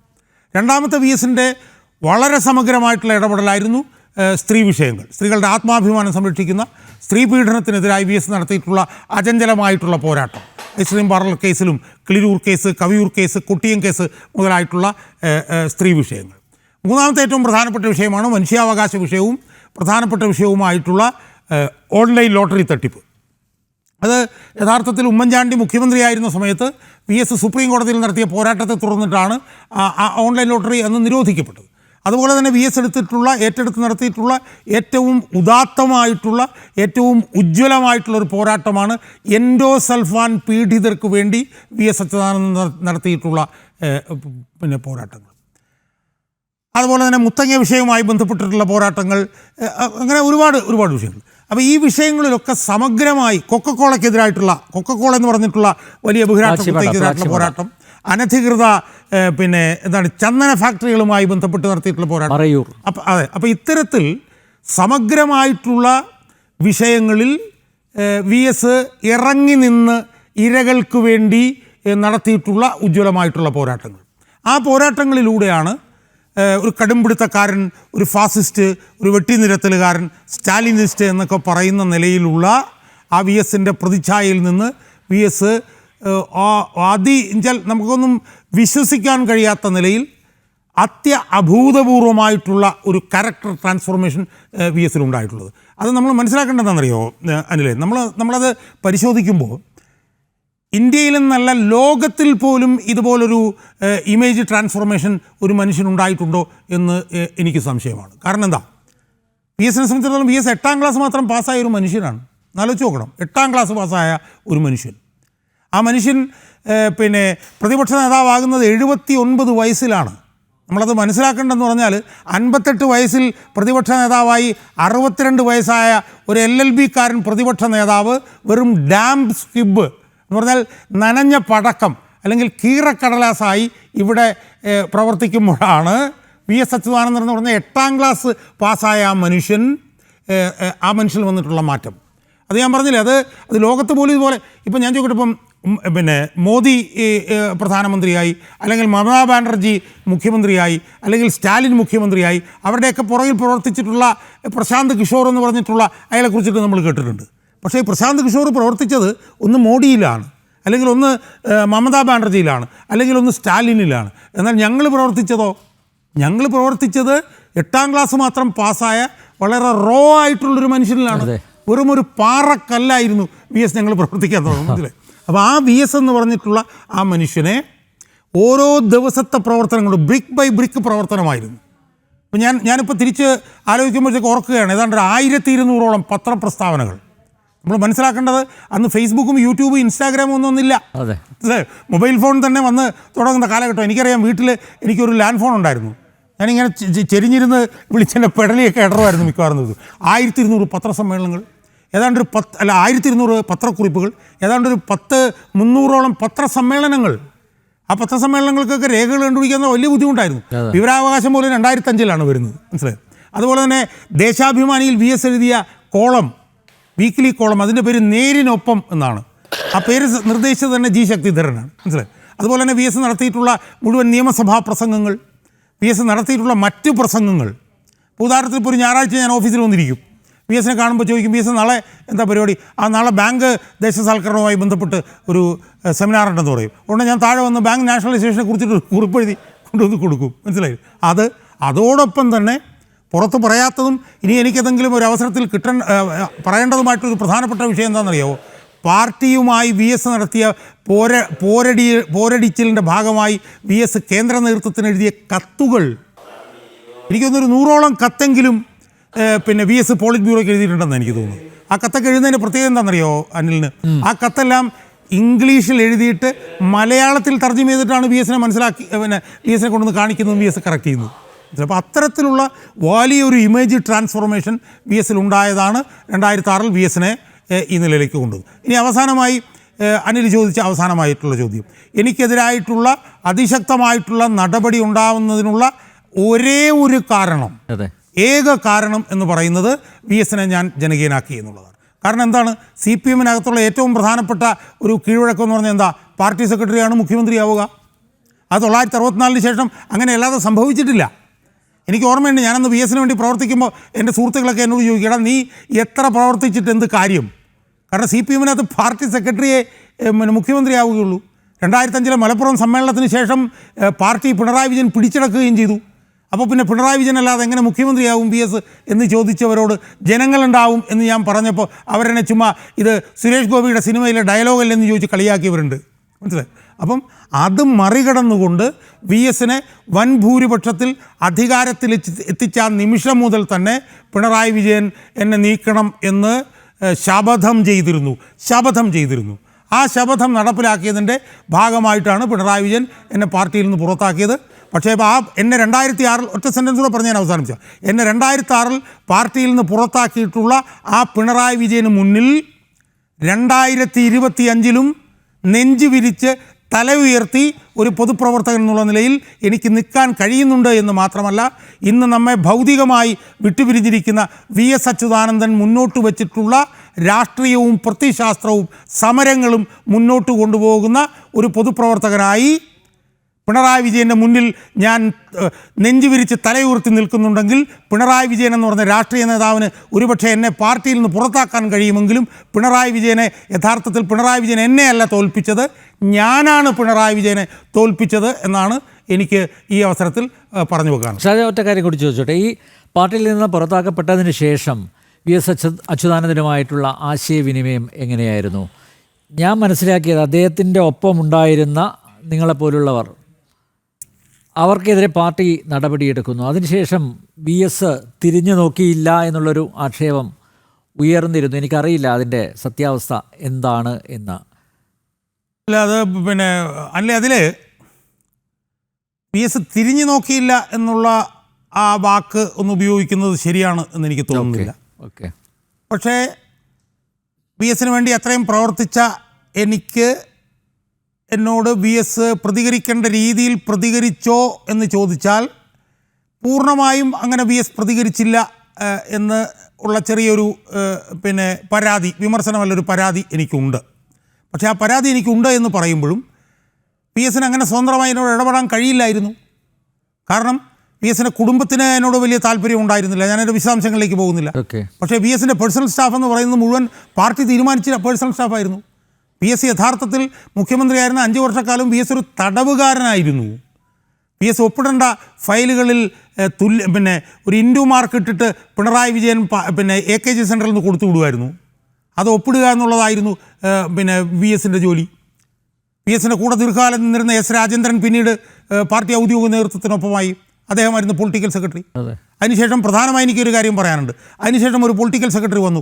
ആ പൊളിറ്റിക്കൽ സെക്രട്ടറിയുടെ പേരാണ് KN ബാലഗോപാൽ. ആ ബാലഗോപാൽ ഇപ്പോൾ VSൻ്റെ ഈ ഭൗതിക ശരീരവും വഹിച്ചിട്ടുള്ള ഈ അന്ത്യയാത്രയിൽ ആ വാഹനത്തിലുണ്ട് എന്നാണ് എനിക്ക് തോന്നുന്നത്. പക്ഷേ ഒരു കാര്യം ഞാൻ ഉറപ്പിച്ച് പറയാം, KN ബാലഗോപാലായിരുന്നു അന്നത്തെ ഏറ്റവും പ്രധാനപ്പെട്ട ഒറ്റുകാരൻ.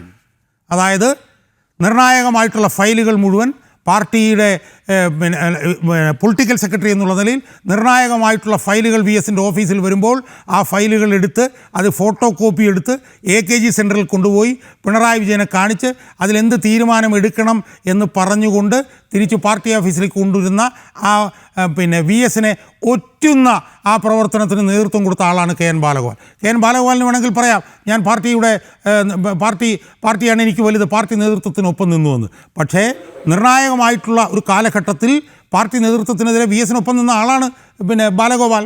അങ്ങനെയാണ് ബാലഗോപാൽ പൊളിറ്റിക്കൽ സെക്രട്ടറി ആയി വരുന്നത്. അവസാനം VSനെ ബാലഗോപാൽ ഒറ്റുകയാണ് എന്ന് മനസ്സിലാക്കിയതിനെ തുടർന്ന് അവിടുന്ന് ബാലഗോപാലിന് പുറത്തു പോകേണ്ടി വന്നു. അപ്പോൾ ഞാൻ പറഞ്ഞു വരുന്നത്, VS ഒരു തടവുകാരനായിരുന്നു VSൻ്റെ ഓഫീസിൽ. അതുകൊണ്ട് തന്നെ VSന് സ്വതന്ത്രമായി എന്നോട് ഇടപെടുക എന്നുള്ളത് ബുദ്ധിമുട്ടായിരുന്നു. പക്ഷേ എങ്കിലും 2010-11 കാലം വരെ, ഏതാണ്ട് 2010 വരെ ഞാൻ വഴി VSൻ്റെ ഓഫീസിൽ എത്തിയിട്ടുള്ള ചില പേഴ്സണൽ സ്റ്റാഫ് അംഗങ്ങളുണ്ടായിരുന്നു. അവരുടെ പേരുകൾ ഞാനിവിടെ പറയുന്നില്ല. അവരിലൂടെ VSൽ കാര്യങ്ങൾ എത്തിക്കാൻ വേണ്ടിയിട്ട് ഞാൻ ശ്രമിക്കുമായിരുന്നു. ഞാൻ ചില അവസരങ്ങളിൽ VSനെ ക്ലിഫ് ഹൗസിൽ പോയി കാണാനും ശ്രമിക്കുമായിരുന്നു. പക്ഷേ ഒരു കാര്യം ഞാൻ അവസാനിപ്പിക്കുമ്പോൾ പറയാതെ നിവൃത്തിയില്ല. കാരണം എൻ്റെ ഓർമ്മ ശരിയാണെങ്കിൽ എനിക്ക് 2012 മുതൽ ഞാൻ VSനെ കണ്ടിട്ടില്ല. 2012 മുതൽ ഞാൻ VSനെ കണ്ടിട്ടില്ല എന്ന് പറഞ്ഞാൽ VSനെ കാണാതായിട്ട് നേരിട്ട് കണ്ടിട്ട് ഏതാണ്ട് 13 വർഷം കാലമായി. VSനെ വീട്ടിൽ പോയും കാണാൻ എനിക്ക് ധൈര്യമില്ലായിരുന്നു. കാരണം VSൻ്റെ മകനെടുത്ത നിലപാടുകൾക്കെതിരെ പരസ്യ നിലപാടെടുത്തിട്ടുള്ള ആളാണ് ഞാൻ. പക്ഷേ ഞാൻ അവസാനിപ്പിക്കുമ്പോൾ എനിക്ക് അനിലിനോട് പറയാനുള്ളൊരു കാര്യം, ഞാൻ 13 വർഷമായി VSനെ കണ്ടിട്ടില്ല എങ്കിൽ പോലും എൻ്റെ മനസ്സിൽ VS ഉണ്ട് എന്നുള്ളതാണ്. ഞാൻ VS SUTയിൽ ആശുപത്രിയിൽ കിടന്നപ്പോൾ VS 10-25 ദിവസം അവിടെ കിടന്നപ്പോൾ ഞാനും എൻ്റെ സുഹൃത്ത് ശക്തിധരനും കൂടി ഏതാണ്ട് 10-13 ദിവസം രാവിലെ മുതൽ വൈകിട്ട് വരെ ഞങ്ങൾ ആശുപത്രിയിൽ പോയി അവിടെ ഇരിക്കുമായിരുന്നു. ആയിരിക്കുന്ന ഒരു സമയത്തും അവിടെ ചെന്ന് VSൻ്റെ കുടുംബാംഗങ്ങളെ കാണണമെന്നല്ല, VSനെ കാണണമെന്ന് ഞങ്ങൾക്ക് തോന്നിയിട്ടില്ല. കാരണം VSനെ കാണുക എന്നുള്ളതല്ല VSുമായി താതാത്മ്യം പ്രാപിക്കുക എന്നുള്ളതിൻ്റെ അർത്ഥം. VSനെ കാണേണ്ട കാര്യം എനിക്കില്ല. വി എസ് ഇന്ന് യഥാർത്ഥത്തിൽ വി എസ് നമ്മളെ വിട്ടുപിരിഞ്ഞു പോയിരിക്കുകയാണ്. പക്ഷേ എങ്കിലും എൻ്റെ മനസ്സിലുണ്ട് വി എസ് എന്ന് പറയുന്ന വികാരം എൻ്റെ മനസ്സിലുണ്ട്. എൻ്റെ മനസ്സിൽ വി എസ് ഇപ്പോഴും നിലനിൽക്കുകയാണ്. അപ്പോൾ അതുകൊണ്ട് വി എസിനെ കാണുക, വി എസിനോട് സംസാരിക്കുക എന്നുള്ളതൊക്കെ ഈ പറഞ്ഞതുപോലെ അപ്രസക്തമാണ്. വി എസിൻ്റെ രാഷ്ട്രീയവും വി എസിൻ്റെ പ്രത്യയശാസ്ത്രവും നമ്മൾ മുന്നോട്ട് കൊണ്ടുപോകാൻ നമുക്ക് കഴിയുന്നുണ്ടോ? ഉണ്ടെങ്കിൽ വി എസ് ഈ ലോകത്തില്ലാതായാലും നമ്മുടെ ഉള്ളിൽ വി എസ് വസിക്കും എന്നാണ് എനിക്ക് മനസ്സിലാവുന്നത്. ഞാനത് പറയാൻ കാരണം എന്താണെന്ന് ചോദിച്ചാൽ ഞാൻ എന്നെക്കുറിച്ചിട്ട് വളരെ മനക്കട്ടിയുള്ള ഒരാൾ എന്നുള്ളതാണ് ഞാൻ വിലയിരുത്തുന്നത്. പക്ഷേ എനിക്കറിയില്ല, എനിക്ക് വി എസിനെ കുറിച്ച് പറയുമ്പോൾ എന്നെ വികാരം കീഴടക്കുന്നു. എന്താണെന്ന് എനിക്കറിയുന്നില്ല.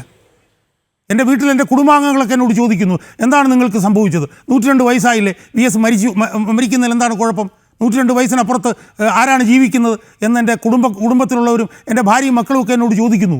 പക്ഷേ എങ്കിലും 102 വയസ്സ് വി എസിനുണ്ടെങ്കിലും വി എസ് ഈ ലോകത്തുനിന്ന് പോകുന്നതിനെക്കുറിച്ച് എനിക്ക് ചിന്തിക്കാൻ ബുദ്ധിമുട്ടായിരുന്നു. വി എസിനെ ഞാൻ തുറന്നു പറയാം, വി എസിനെ ആശുപത്രിയിൽ ഇത്രയും കുറേ ദിവസം ഇട്ട് പീഡിപ്പിക്കുകയായിരുന്നു എന്നുള്ള നിലപാടാണ് ഞാൻ എടുത്തിരുന്നത്. പക്ഷേ പീഡിപ്പിക്കുകയാണെന്നുള്ള നിലപാടെടുക്കുമ്പോഴും വി എസ് ഈ ലോകത്തെ വിട്ടുപോകുന്ന ഒരു സമയത്തെക്കുറിച്ച് എനിക്ക് ചിന്തിക്കാൻ കഴിയില്ലായിരുന്നു. പക്ഷേ ഞാനത് ചിന്തിക്കേണ്ടി വന്നിരിക്കുന്നു. പക്ഷേ എങ്കിലും എൻ്റെ മനസ്സിൽ വി എസ് എന്ന് പറയുന്ന വികാരമുണ്ടായിരിക്കും. ആ വികാരമായിരിക്കും എന്നെ നയിക്കുന്നത് എന്നാണ് എനിക്ക് പറയാനുള്ളത്. വി എസ് എൻ്റെ കൂടെ ഉണ്ടായിരുന്നത് കൊണ്ടാണ് എനിക്ക് ശക്തമായിട്ടുള്ള പോരാട്ടങ്ങൾ വലിയ ശക്തികൾക്കെതിരെ നടത്താൻ കഴിഞ്ഞത് എന്ന് ഞാൻ തിരിച്ചറിയുന്നു. വി എസ് ഇപ്പോൾ ഇന്ന് മുതൽ അല്ലെങ്കിൽ ഇന്നലെ മുതൽ വി എസ് എൻ്റെ കൂടെ ഇല്ല എന്നുള്ളത് പറയുമ്പോൾ വി എസ് ഇല്ലാത്ത ഒരു ലോകത്തിലും എനിക്ക് ജീവിക്കേണ്ടി വരും എന്നുള്ള തിരിച്ചറിവ് എനിക്കുണ്ടായിരിക്കുന്നു. പക്ഷേ ഉള്ള വി എസിനേക്കാൾ ശക്തമായ വി എസ് എൻ്റെ ഉള്ളിൽ വസിക്കും എന്നുള്ളതാണ് എൻ്റെ ഏറ്റവും വലിയ ഊർജം. ആ ഊർജത്തിലായിരിക്കും കെ എം ഷാജഹാൻ എന്ന് പറയുന്ന പൊതുപ്രവർത്തകൻ ഇനി ജീവിക്കുകയും പ്രവർത്തിക്കുകയും ചെയ്യുക എന്ന് മാത്രമേ എനിക്ക് പറയാനുള്ളൂ. യെസ് ഷാജഹാൻ. ശ്രീ പാണ്ഡ്യാല ഷാജി, അധികാരത്തിലെത്തിയപ്പോൾ വി എസിന് മാറ്റം സംഭവിച്ചോ എന്താണ് പൊതുവിലുള്ള വിലയിരുത്തൽ? മാത്രമല്ല, അതായത് വി എസിനോടുള്ള ഒരു വിയോജിപ്പ് അത് ഇന്നലെ പരസ്യമായിട്ട് പറയുകയും ചെയ്തിരുന്നു. അവസാന നിമിഷം ഭരണപരിഷ്കാര കമ്മീഷൻ ചെയർമാനാവേണ്ടിയിരുന്നില്ല അദ്ദേഹം, അല്ലേ? ആ സമയത്ത് വി എസിന് അവസാനിപ്പിക്കാമായിരുന്നു, അദ്ദേഹത്തിൻ്റെ രാഷ്ട്രീയ ജീവിതം, പൊതുജീവിതം അവസാനിപ്പിക്കാമായിരുന്നു. കാരണം വി എസിനെ ഭരണപരിഷ്കാര കമ്മീഷൻ ചെയർമാനാക്കി ഒതുക്കിയതാണെന്ന് എല്ലാവർക്കും അറിയാം. പക്ഷേ ആ കസേരയോട് അദ്ദേഹത്തിന് താല്പര്യമുണ്ടായിരുന്നു എന്നല്ലേ മനസ്സിലാക്കേണ്ടത്? അതിനനുബന്ധമായിട്ടുള്ള ചില കാര്യങ്ങൾ, അതായത് അന്ന് പാർട്ടി ജനറൽ സെക്രട്ടറി ആയിരുന്ന സീതാറാം യെച്ചൂരിക്ക് ഒരു കുറിപ്പ് അദ്ദേഹം എഴുതി കൊടുത്തതൊക്കെ നമ്മൾ കണ്ടതാണ്. അതൊക്കെ പരസ്യമായ കാര്യങ്ങളാണ്. ഒരു സ്റ്റേജിൽ വെച്ച് ഒരു ഘട്ടത്തിൽ രാഷ്ട്രീയ പ്രവർത്തനം അവസാനിപ്പിച്ചിരുന്നെങ്കിൽ വി എസ് കുറേ കൂടി സ്വീകാര്യനാകുമായിരുന്നില്ലേ?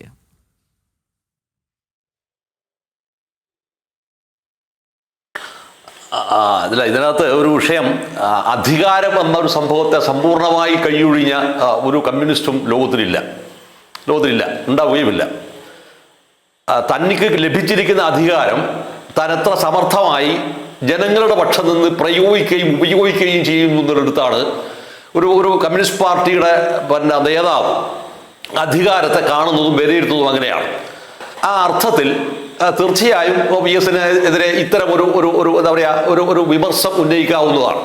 പക്ഷേ വി എസ് അവിടെ സംഭവിച്ചിരിക്കുന്ന ഒരു സംഭവമായി പറഞ്ഞു കേട്ടിട്ടുള്ളതും മനസ്സിലാക്കിയിട്ടുള്ളതുമായ ഒരു കാര്യം, പാർട്ടി പൂർണ്ണമായും ആര് കൈക്കുള്ളിലാക്കിയത് മലപ്പുറം സമ്മേളനത്തോട് സമ്പൂർണ്ണമായും പാർട്ടി ഇപ്പോഴത്തെ മുഖ്യമന്ത്രി കൈപ്പിടിയിലാക്കി കഴിഞ്ഞിട്ടുണ്ടായിരുന്നു.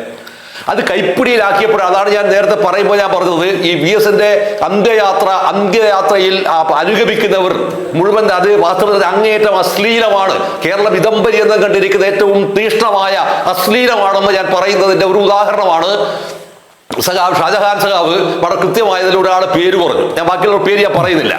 അപ്പൊ ഇങ്ങനെ ഉള്ളവർക്ക് അതിനകത്ത് കയറി ഇരിക്കാൻ പറ്റുന്നു എന്ന് പറയുന്നിടത്ത് വെച്ചാണ് എത്രമാത്രം ചതിയന്മാരും വഞ്ചകന്മാരുമാണ് ഇതിനെ അനുഗമിക്കുന്നത് എന്നുള്ളതാണ്.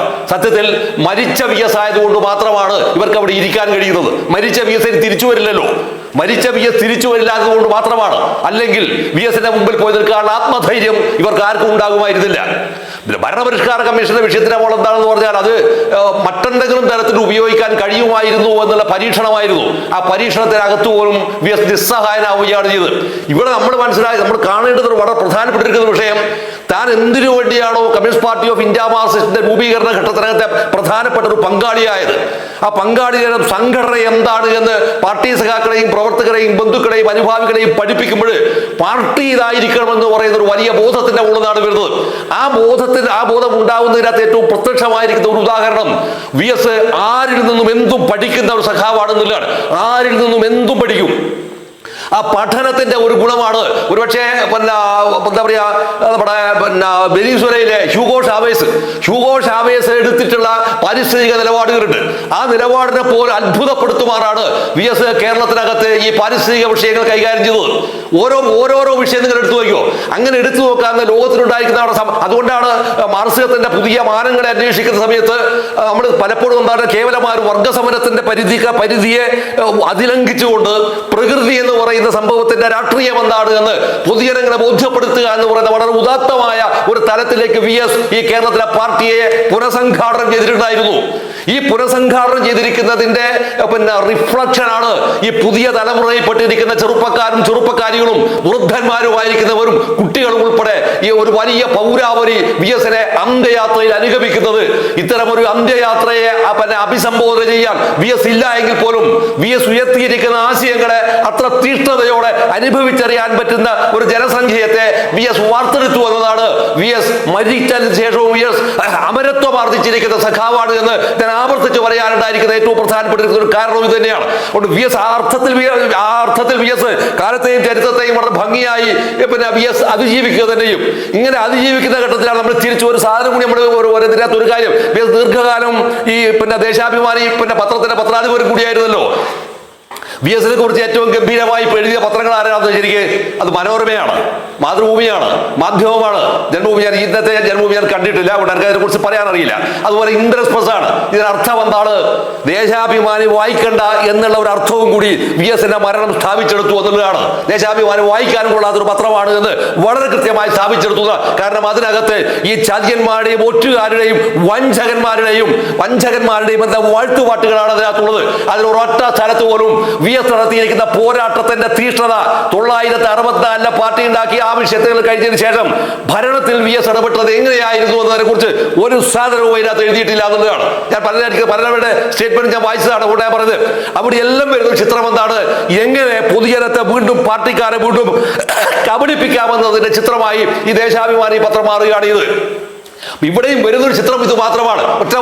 ഒറ്റ വിഷയം മാത്രമേ ഉള്ളൂ. അതായത് വി എസ് എന്ന് പറയുന്ന ഈ രണ്ടക്ഷരം കേരളീയ പൊതുസമണ്ഡലത്തിനകത്ത് ഉയർത്തിയിരിക്കുന്ന വലിയ പ്രക്ഷുബ്ധമായിരിക്കുന്ന അവസ്ഥയെ മറികടക്കാൻ നിങ്ങളുടെ അധികാരമോ പണമോ കോക്കസുകളോ മറ്റ് സംഭവങ്ങൾക്കോ സാധ്യമാവില്ല എന്ന് തെളിയിക്കുന്നിടത്താണ് ഈ പുരുഷാരത്തിന്റെ യഥാർത്ഥമായിരിക്കുന്ന ഒരു ചിത്രവും അതാണ് വാസ്തവത്തിൽ ഇവരെ ഉത്കണ്ഠപ്പെടുത്തുകയും ചെയ്ത്. അങ്ങനെ ഉത്കണ്ഠപ്പെടുത്തുന്ന ചിത്രം ഇല്ലായിരുന്നുവെങ്കിൽ എന്തിനാണ് വാസ്തവത്തിൽ ഈ മരണാനന്തരം നടക്കുന്ന സംഭവത്തെ പോലും അതിനെപ്പോലും വക്രീകരിക്കാനും വഷളാക്കാനും നോക്കി എല്ലാവർക്കും അറിയുന്ന സംഭവമാണ്. നമ്മൾ ഇതിനകത്ത് ആവർത്തിക്കുന്നതിലോ അലക്കുന്നതിലോ യാതൊരു അർത്ഥവുമില്ല. അത് കൂടുതലൊന്നും അവരൊന്നും പ്രതീക്ഷിക്കാനുമില്ല. പക്ഷെ ഇതാണ് യഥാർത്ഥത്തിൽ വി എസിന് അധികാരത്തെ വി എസ് ഉപയോഗിക്കാൻ ശ്രമിച്ചപ്പോഴെല്ലാം തന്നെ വളരെ ഭംഗിയായി വി എസ് ഉപയോഗിക്കുമ്പോൾ അതിന് കൃത്യമായി, അതുകൊണ്ടാണ് ഷാജഹാൻ ഷാ പറഞ്ഞത് വി എസ് പാർട്ടിയുടെ തടവുകാരനായിരുന്നു. നമ്മളൊന്ന് ആലോചിച്ച് നോക്കുക, ഈ മൂന്നാർ മതികെട്ടാൻ ഈ പറയുന്ന വിഷയങ്ങൾക്കകത്ത് മുഴുവൻ തന്നെ അന്ന് പാർട്ടി സെക്രട്ടറി ആരായിരുന്നു? ഇന്നത്തെ മുഖ്യമന്ത്രിയല്ലേ? അന്ന് പാർട്ടി സെക്രട്ടറി ആയതിന്റെ ദുരന്തമാണ് വാസ്തവത്തിൽ അതിന്റെ എല്ലാവിധ സീമകളെയും ലംഘിച്ച് കടന്നു പോകുന്നതിനെ തടയിട്ടത് എന്നുള്ളതാണ്. അങ്ങനെ തടയിട്ടതിന്റെ ദുരന്തവും കൂടിയാണ് ഇന്ന് കേരളം നേടുന്ന ഏറ്റവും വലിയ പാരിസ്ഥിതിക ദുരന്തങ്ങൾ. വാസ്തവത്തിൽ ആരുണ്ടാക്കി വെച്ചതാണ്? ഈ പറയുന്ന കക്ഷികളെ തടയുന്നതിന്റെ ഭാഗമായി ഉണ്ടാക്കി വെച്ചതാണ്. കേരളത്തിലെ വി എസ് എന്ന് പറയുന്നത് ഒരു യഥാർത്ഥത്തിലുള്ള നവകേരള ശില്പി ആര്? നവകേരള ശില്പി വാസ്തവത്തിൽ അത് വി എസ് ആണ്. 1970 സഖാവ് സി അച്യുതമേനോന്റെ മുഖ്യമന്ത്രി ആയിരുന്നപ്പോ ആണ് കേരളത്തിന്റെ ഇൻഫ്രാസ്ട്രക്ചറിൽ അടിത്തറവാകിയത്. ആരുമല്ല പറ. അതിനുശേഷം കേരളത്തിനകത്തെ പാരിസ്ഥിതിക മേഖലകൾക്കകത്ത് മറ്റ് ബഹുജന സംഭവങ്ങൾക്കകത്ത് ഇത്രയേറെ ഇടപെട്ട് ഒരു പുതിയ കേരളത്തെ നിർമ്മിക്കുക എന്നൊരു പാരിസ്ഥിതിക അവബോധം ഉണ്ടാക്കുന്നത് സത്യത്തിൽ മറ്റാരുമല്ല, അത് വി എസ് മാത്രമാണ്. അതുകൊണ്ട് തന്നെയാണ് വി എസിന്റെ ഒരു എന്താ പറയുക അധികാരത്തെ വി എസ് ഉപയോഗിച്ചിട്ടത് കേവലമായ ഒരു അധികാരാസക്തിയുടെ ഭാഗമായിട്ടല്ല, മറിച്ച് അധികാരത്തെ എങ്ങനെ സമർത്ഥമായി ജനങ്ങൾക്ക് വേണ്ടി ഉപയോഗിക്കണം പരീക്ഷിച്ച് നോക്കിയിരിക്കുന്ന ചരിത്രത്തിൽ അങ്ങനെ ഒരുപാട് ഉദാഹരണങ്ങളുണ്ട്. അത് പലപ്പോഴും പരാജയപ്പെട്ടിട്ടുണ്ട്. അങ്ങനെ ഉണ്ടായിരിക്കുന്ന ഒരു പരാജയത്തിന്റെ ഭാഗമായി മാത്രം അതിനെ കണ്ടാൽ. പിന്നെ രണ്ടാമത്തെ ഒരു വിഷയം എന്താന്ന് പറഞ്ഞാൽ, ഒരു കമ്മ്യൂണിസ്റ്റ് പാർട്ടി അതിന്റെ സംഘടനാ രൂപമെടുത്ത് പുറത്തെടുക്കുമ്പോൾ അതിന് ഇത്രയേ ആവാൻ കഴിയുള്ളൂ എന്നുള്ളതാണ്. ഇത്രയേ ആവാൻ കഴിയുള്ളൂ. ആ കഴിയുന്നതിന്റെ ദുരന്തമാണ് വാസ്തവത്തിൽ കേരളം ഇന്ന് അനുഭവിച്ചു കൊണ്ടിരിക്കുന്നത്. അത് അല്ലെങ്കിൽ എന്താണെന്നറിയോ, അതിന്റെ ജനാധിപത്യ സ്വഭാവത്തിലേക്ക് അത് കടക്കേണ്ടതുണ്ട്. ആ ജനാധിപത്യ സ്വഭാവത്തിലേക്ക് കടക്കാനുള്ള ഒരു ഊർജം, ആ ഊർജമാണ് വാസ്തവത്തില് VS ഈ പാർട്ടിക്കകത്ത് നിരന്തരമായി നടത്തിക്കൊണ്ടിരിക്കുന്ന യുദ്ധം. അതായിരുന്നു നിരന്തരമായി നടത്തിയ യുദ്ധം. അതാണ് അത് ജനാധിപത്യത്തെ കൊണ്ടുവരിക. ആ ജനാധിപത്യത്തെ കൊണ്ടുവരാനുള്ള തീഷ്ണമായ സമരങ്ങൾ ശ്രീ പാണ്ഡ്യാല ഷാജി, ഈ പാർട്ടിയിൽ നിന്ന് പുറത്തു പോയിരുന്നെങ്കിൽ VSന് ഈ പോരാട്ടത്തിന് കൂടുതൽ ഊർജം കിട്ടുമായിരുന്നു. പാർട്ടിയിൽ നിന്ന് പുറത്തു പോയി ഒരു ഏറ്റുമുട്ടൽ, പാർട്ടിക്കകത്ത് നിന്നുകൊണ്ട് അദ്ദേഹം പട നയിച്ചു. വലിയ മാറ്റങ്ങൾ, ചലനങ്ങളൊന്നും ഉണ്ടാക്കാൻ സാധിച്ചില്ല. പുറത്തു പോയി ഒരു പ്രസ്ഥാനത്തിന് രൂപം കൊടുത്തിരുന്നെങ്കിൽ VSന് ഈ സ്വീകാര്യത, ഈ ജനകീയത ലഭിക്കുമായിരുന്നു. അല്ല, അതിനകത്തൊരു പ്രധാനപ്പെട്ട വിഷയം, കേരളത്തിൽ വാസ്തവത്തിൽ അത്തരമൊരു സംഭവം ഉണ്ടാകേണ്ടിയിരുന്നുവെങ്കിൽ അത് ഉണ്ടാവേണ്ടിയിരുന്നത് സഖാം MBR പാർട്ടിയിൽ നിന്ന് പുറത്താക്കപ്പെട്ടപ്പോഴായിരുന്നു. MBR പാർട്ടിയിൽ നിന്ന് പുറത്താക്കപ്പെട്ടതോടുകൂടി ഒരു സംഭവം കേരളത്തിനകത്ത് സ്റ്റാമ്പ് ചെയ്ത് വെച്ചു. എന്താണ് സ്റ്റാമ്പ് ചെയ്തെന്ന് അറിയാം? ഈ പാർട്ടിയെ വെല്ലുവിളിച്ച് പുറത്തു പോയാൽ ഒരൊറ്റ ഒരുത്തൻ പാർട്ടി രക്ഷപ്പെടില്ല, പൊതുജന മധ്യത്തിൽ നിന്ന് രക്ഷപ്പെടില്ല എന്നുള്ളതാണ്. പറ്റില്ല സ്ഥാപിച്ചു. അവിടെയാണ് ഈ CPM എന്നൊരു പാർട്ടി എന്തായി തീർന്നത്? അത് അങ്ങേയറ്റം സോഷ്യൽ ഫാസിസ്റ്റ് സംഘടന രൂപം ആർജിക്കുന്നത്. MBR ഏറ്റവും വലിയ ജനാധിപത്യവാദിയാവുന്ന എപ്പോഴാണ്? CPM നിന്ന് പുറത്തു വന്നതിന്റെ ഇടമാണ്. 4ാം ക്ലാസ്സും ഗുസ്തിയും മാത്രമല്ലേ MBR ഉള്ളൂ, അല്ലേ? 8ാം ക്ലാസ് മാത്രമേ പിന്നെ VS ഉള്ളൂ. VS ആണ് കേരളത്തിനകത്ത് ITH സ്കൂൾ കൊണ്ടുവന്നത്, അല്ലേ?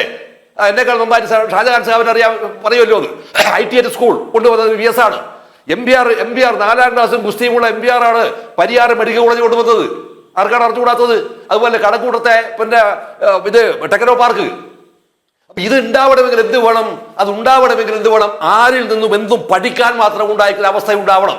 ആ ഒരു പഠനത്തിനകത്ത് പാർട്ടിയിൽ നിന്ന് പുറത്തു പോകുന്ന ഒരു ചിത്രം ഉണ്ടായാൽ എന്ത് സംഭവിക്കുമെന്നുള്ളതിന്റെ ഒരു ദുരന്ത പര്യവസാനമായിരുന്നു വാസ്തവത്തിൽ MBR. ദുരന്ത പര്യവസാനമാണ് MBR.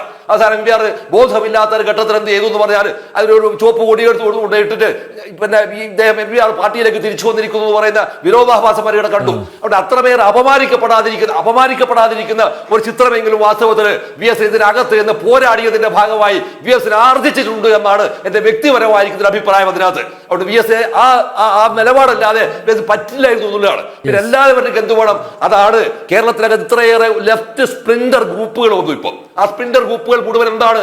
കേരളത്തിനകത്തെ ഒരു പുതിയ നവകേരളത്തെ നിർമ്മിക്കുന്നതിന് ആവശ്യമായിരിക്കുന്ന സൈദ്ധാന്തികവും രാഷ്ട്രീയവുമായിരിക്കുന്ന അടിത്തറ പണിയുന്ന ഒരു പുതിയ സംഭവത്തെ ഉണ്ടാക്കി തീർത്തു എന്നുള്ളതാണ് അത് ഏറ്റവും പ്രധാനപ്പെട്ടിരിക്കുന്ന സംഭവം. അതാണ്. ഓക്കെ ഷാജാൻ, അതില് ഈ VS പാർട്ടി വിടുമായിരുന്നോ എന്നുള്ള ഒരു ഘട്ടത്തിൽ അങ്ങനെയുള്ള ചില ചർച്ചകൾ ഉണ്ടായിരുന്നു, അല്ലേ?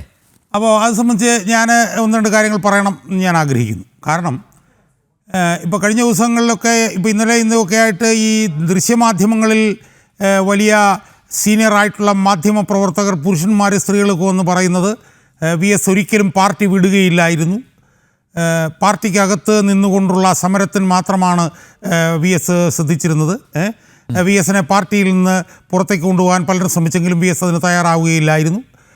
അതിന് VS പാർട്ടിയിൽ തന്നെ നിന്ന് പോകണം എന്ന് പറഞ്ഞ് VSനെ പറഞ്ഞ് തിരിച്ചു കൊണ്ടുവന്നത് കോടിയേരി ബാലകൃഷ്ണനായിരുന്നു എന്ന് പറഞ്ഞ് ചില പുരുഷ കേസരികളും ചില വനിതാ വലിയ വലിയ മാധ്യമപ്രവർത്തകരാണെന്ന് സ്വയം തോന്നുന്ന ചില വനിതാ മാധ്യമപ്രവർത്തകരൊക്കെ വെട്ടിവിളമ്പുന്നത് ഞാനും എൻ്റെ സുഹൃത്തുക്കളും കണ്ട് ഞങ്ങൾക്ക് ചിരിയാണ് അതിലുണ്ടാവുന്നത്. ഞാൻ ഉറപ്പിച്ചു പറയാം, VS ഒരു ഘട്ടത്തിൽ പാർട്ടി വിടുന്നതിനെക്കുറിച്ച് വളരെ ഗൗരവമായി ആലോചിച്ചിരുന്നു. അതിലെനിക്ക് പറയാൻ കഴിയുന്ന കാര്യം എന്ന് പറയുന്നത് 1-2 പേരുടെ അടുത്തെങ്കിലും VS ആ കാര്യങ്ങൾ ആലോചിച്ചിരുന്നു. അതിലൊരാൾ ഞാനായിരുന്നു, വേറൊരാൾ എൻ്റെ സുഹൃത്തായിട്ടുള്ള G ശക്തിധരനായിരുന്നു. പാർട്ടി വിടുന്നതിനെക്കുറിച്ച് ഗൗരവമായി VS ഒരു ഘട്ടത്തിൽ ആലോചിച്ചിരുന്നു. അതിൻ്റെ ഒന്നാം ഘട്ടം എന്നുള്ള നിലയിലാണ് ജനശക്തി എന്ന് പറഞ്ഞ വാരിക തുടങ്ങാൻ തീരുമാനമാകുന്നത്. ആ ജനശക്തി വാരിക തുടങ്ങുന്നതിനുള്ള എല്ലാവിധ സഹായങ്ങളും ചെയ്തു തന്നത് VS തന്നെയാണ്. അതിൽ ആരും സംശയമാകും ഞങ്ങൾക്കില്ല. അത് ഏത് തരത്തിലൊക്കെ VS ഞങ്ങളെ സഹായിച്ചു എന്നുള്ളത് ഞാനിപ്പോൾ പറയുന്നില്ല. ഇനി എൻ്റെ സുഹൃത്തും എൻ്റെ ഗുരു ഒരാളുമായിട്ടുള്ള ശ്രീമാൻ KC ഉമേഷ് ബാബു അത് അസന്നിഗ്ധമായി ഒരു ഓഡിയോയിൽ എന്നോട് പറഞ്ഞിട്ടുണ്ട്. VS അതിന് തയ്യാറാവാതിരുന്നതിൻ്റെ പ്രധാനപ്പെട്ട കാരണം ഈ വലിയ പുരുഷ കേസരികളായിട്ടുള്ള വനിതാ കേസരികളായിട്ടുള്ള പുരുഷ മാധ്യമ പ്രവർത്തകരും ഈ വനിതാ മാധ്യമ പ്രവർത്തകയൊന്നും പറയുന്നത് പോലെ അല്ല.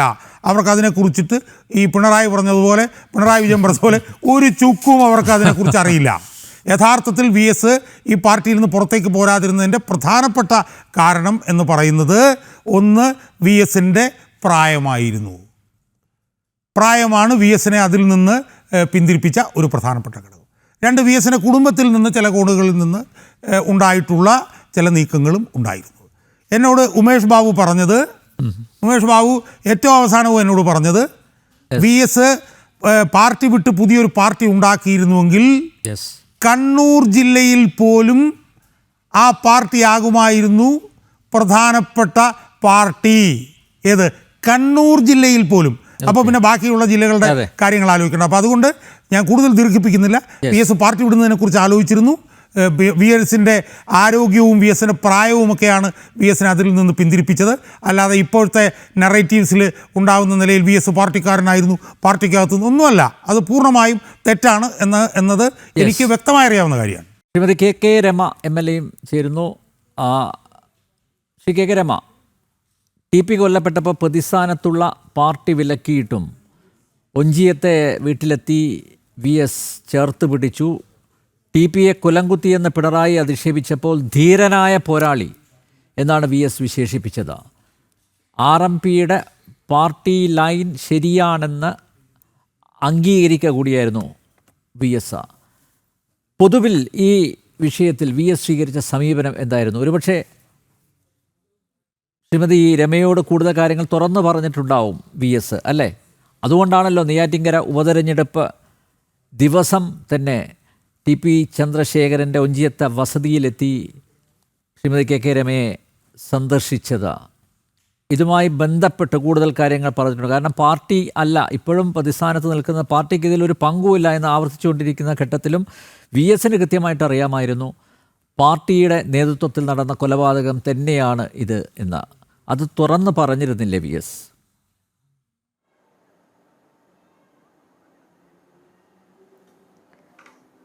ശ്രീ അനിലെ, നോക്കൂ, തീർച്ചയായിട്ടും VSൻ്റെ ഓരോ നിലപാടുകളും അങ്ങനെയായിരുന്നു എന്ന് നമുക്കറിയാം.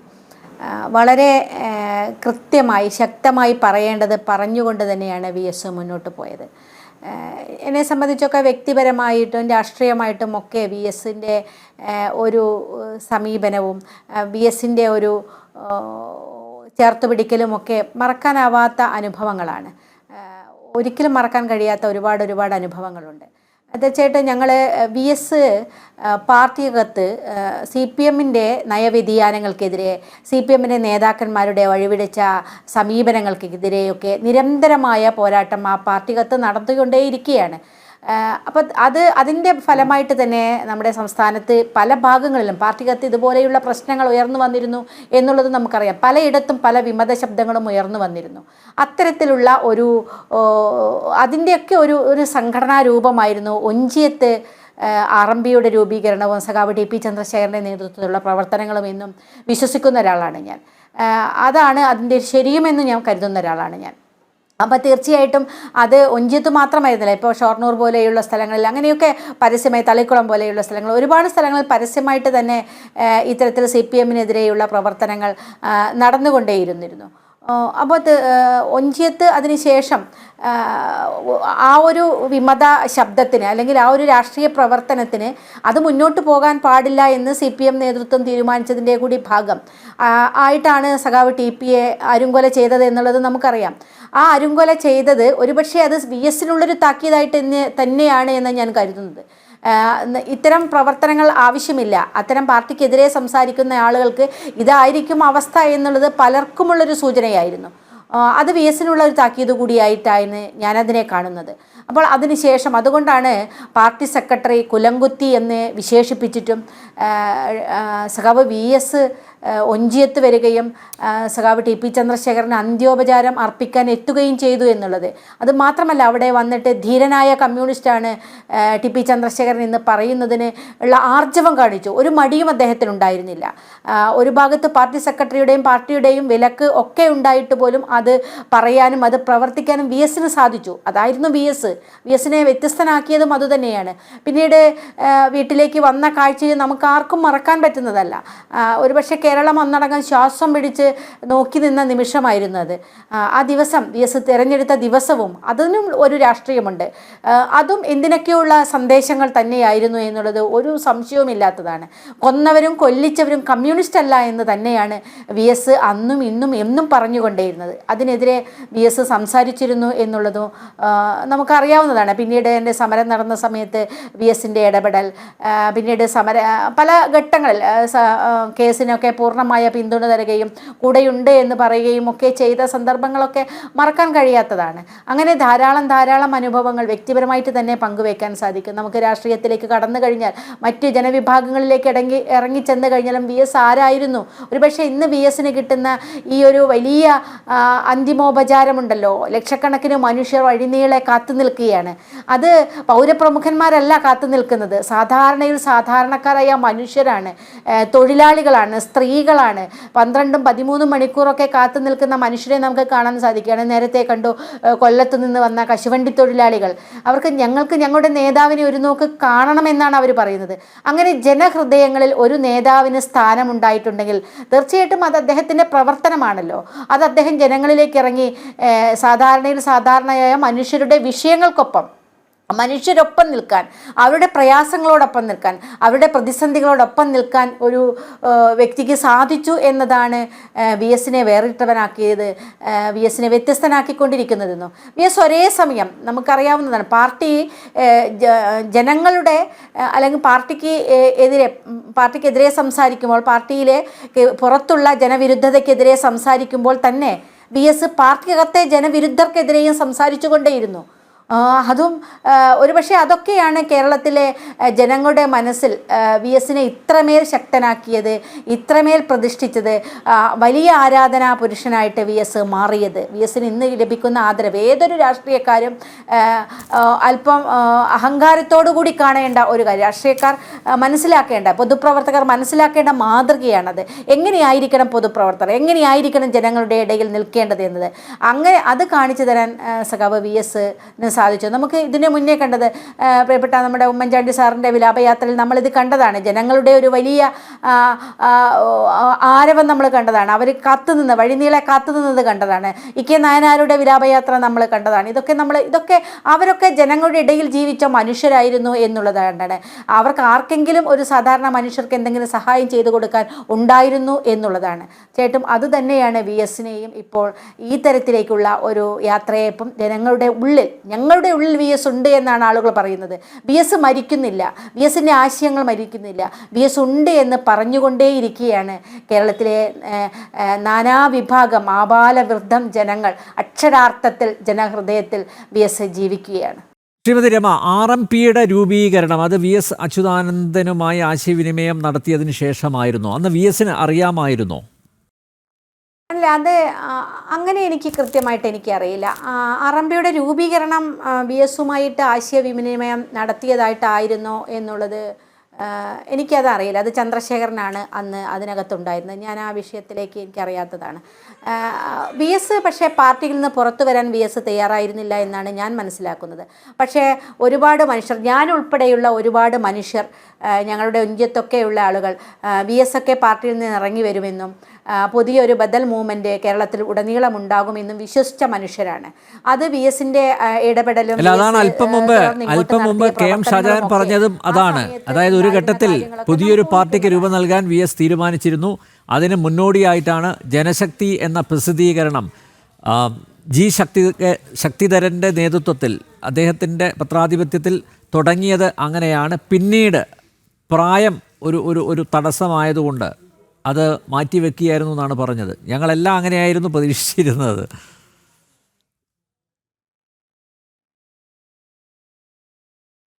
എനിക്കറിയില്ല പ്രിയപ്പെട്ട ഷാജഹാൻ അദ്ദേഹമായിരുന്നു വി എസിൻ്റെ കൂടെയൊക്കെ ഏറ്റവും കൂടുതൽ അടുത്ത് നിന്നിരുന്നത്. അവർക്കൊക്കെയാണ് ആ കാര്യങ്ങൾ വ്യക്തമായിട്ട് അറിയാവുന്നത്.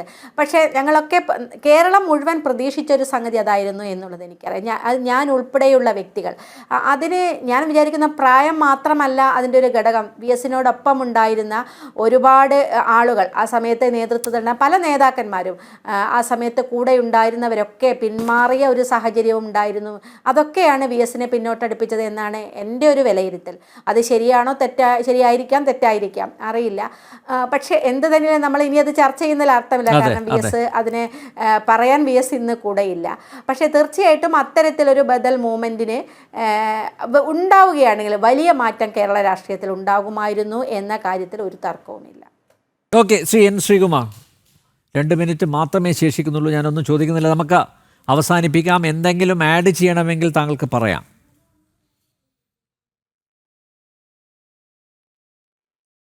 നോക്കൂ ശ്രീ നമ്പ്യാർ, നമ്മുടെ വി എസിൻ്റെ നിലപാടുകളെക്കുറിച്ച് പറയുമ്പോൾ അദ്ദേഹം ഈ പാർട്ടിയിൽ എടുത്ത ചില നിലപാടുകൾ പിന്നീട് അദ്ദേഹം മാറ്റിയിട്ടുണ്ട്. ഇപ്പോൾ അദ്ദേഹം സ്ത്രീപക്ഷ നിലപാടെടുക്കുകയും അതുപോലെ പാരിസ്ഥിതിക വിഷയങ്ങൾ നിലപാടെടുക്കുകയും ചെയ്യുമ്പോൾ ഒരു നെൽവയൽ നടത്തിയ ഒരു കൺവെൻഷൻ സെൻറ്റർ ഉദ്ഘാടനം ചെയ്ത് അദ്ദേഹം മുഖ്യമന്ത്രി ആയിരിക്കുമ്പോഴാണ്. അതുപോലെ സ്ത്രീ വിഷയ കാര്യങ്ങളിൽ അദ്ദേഹം അന്ന് പാലക്കാട്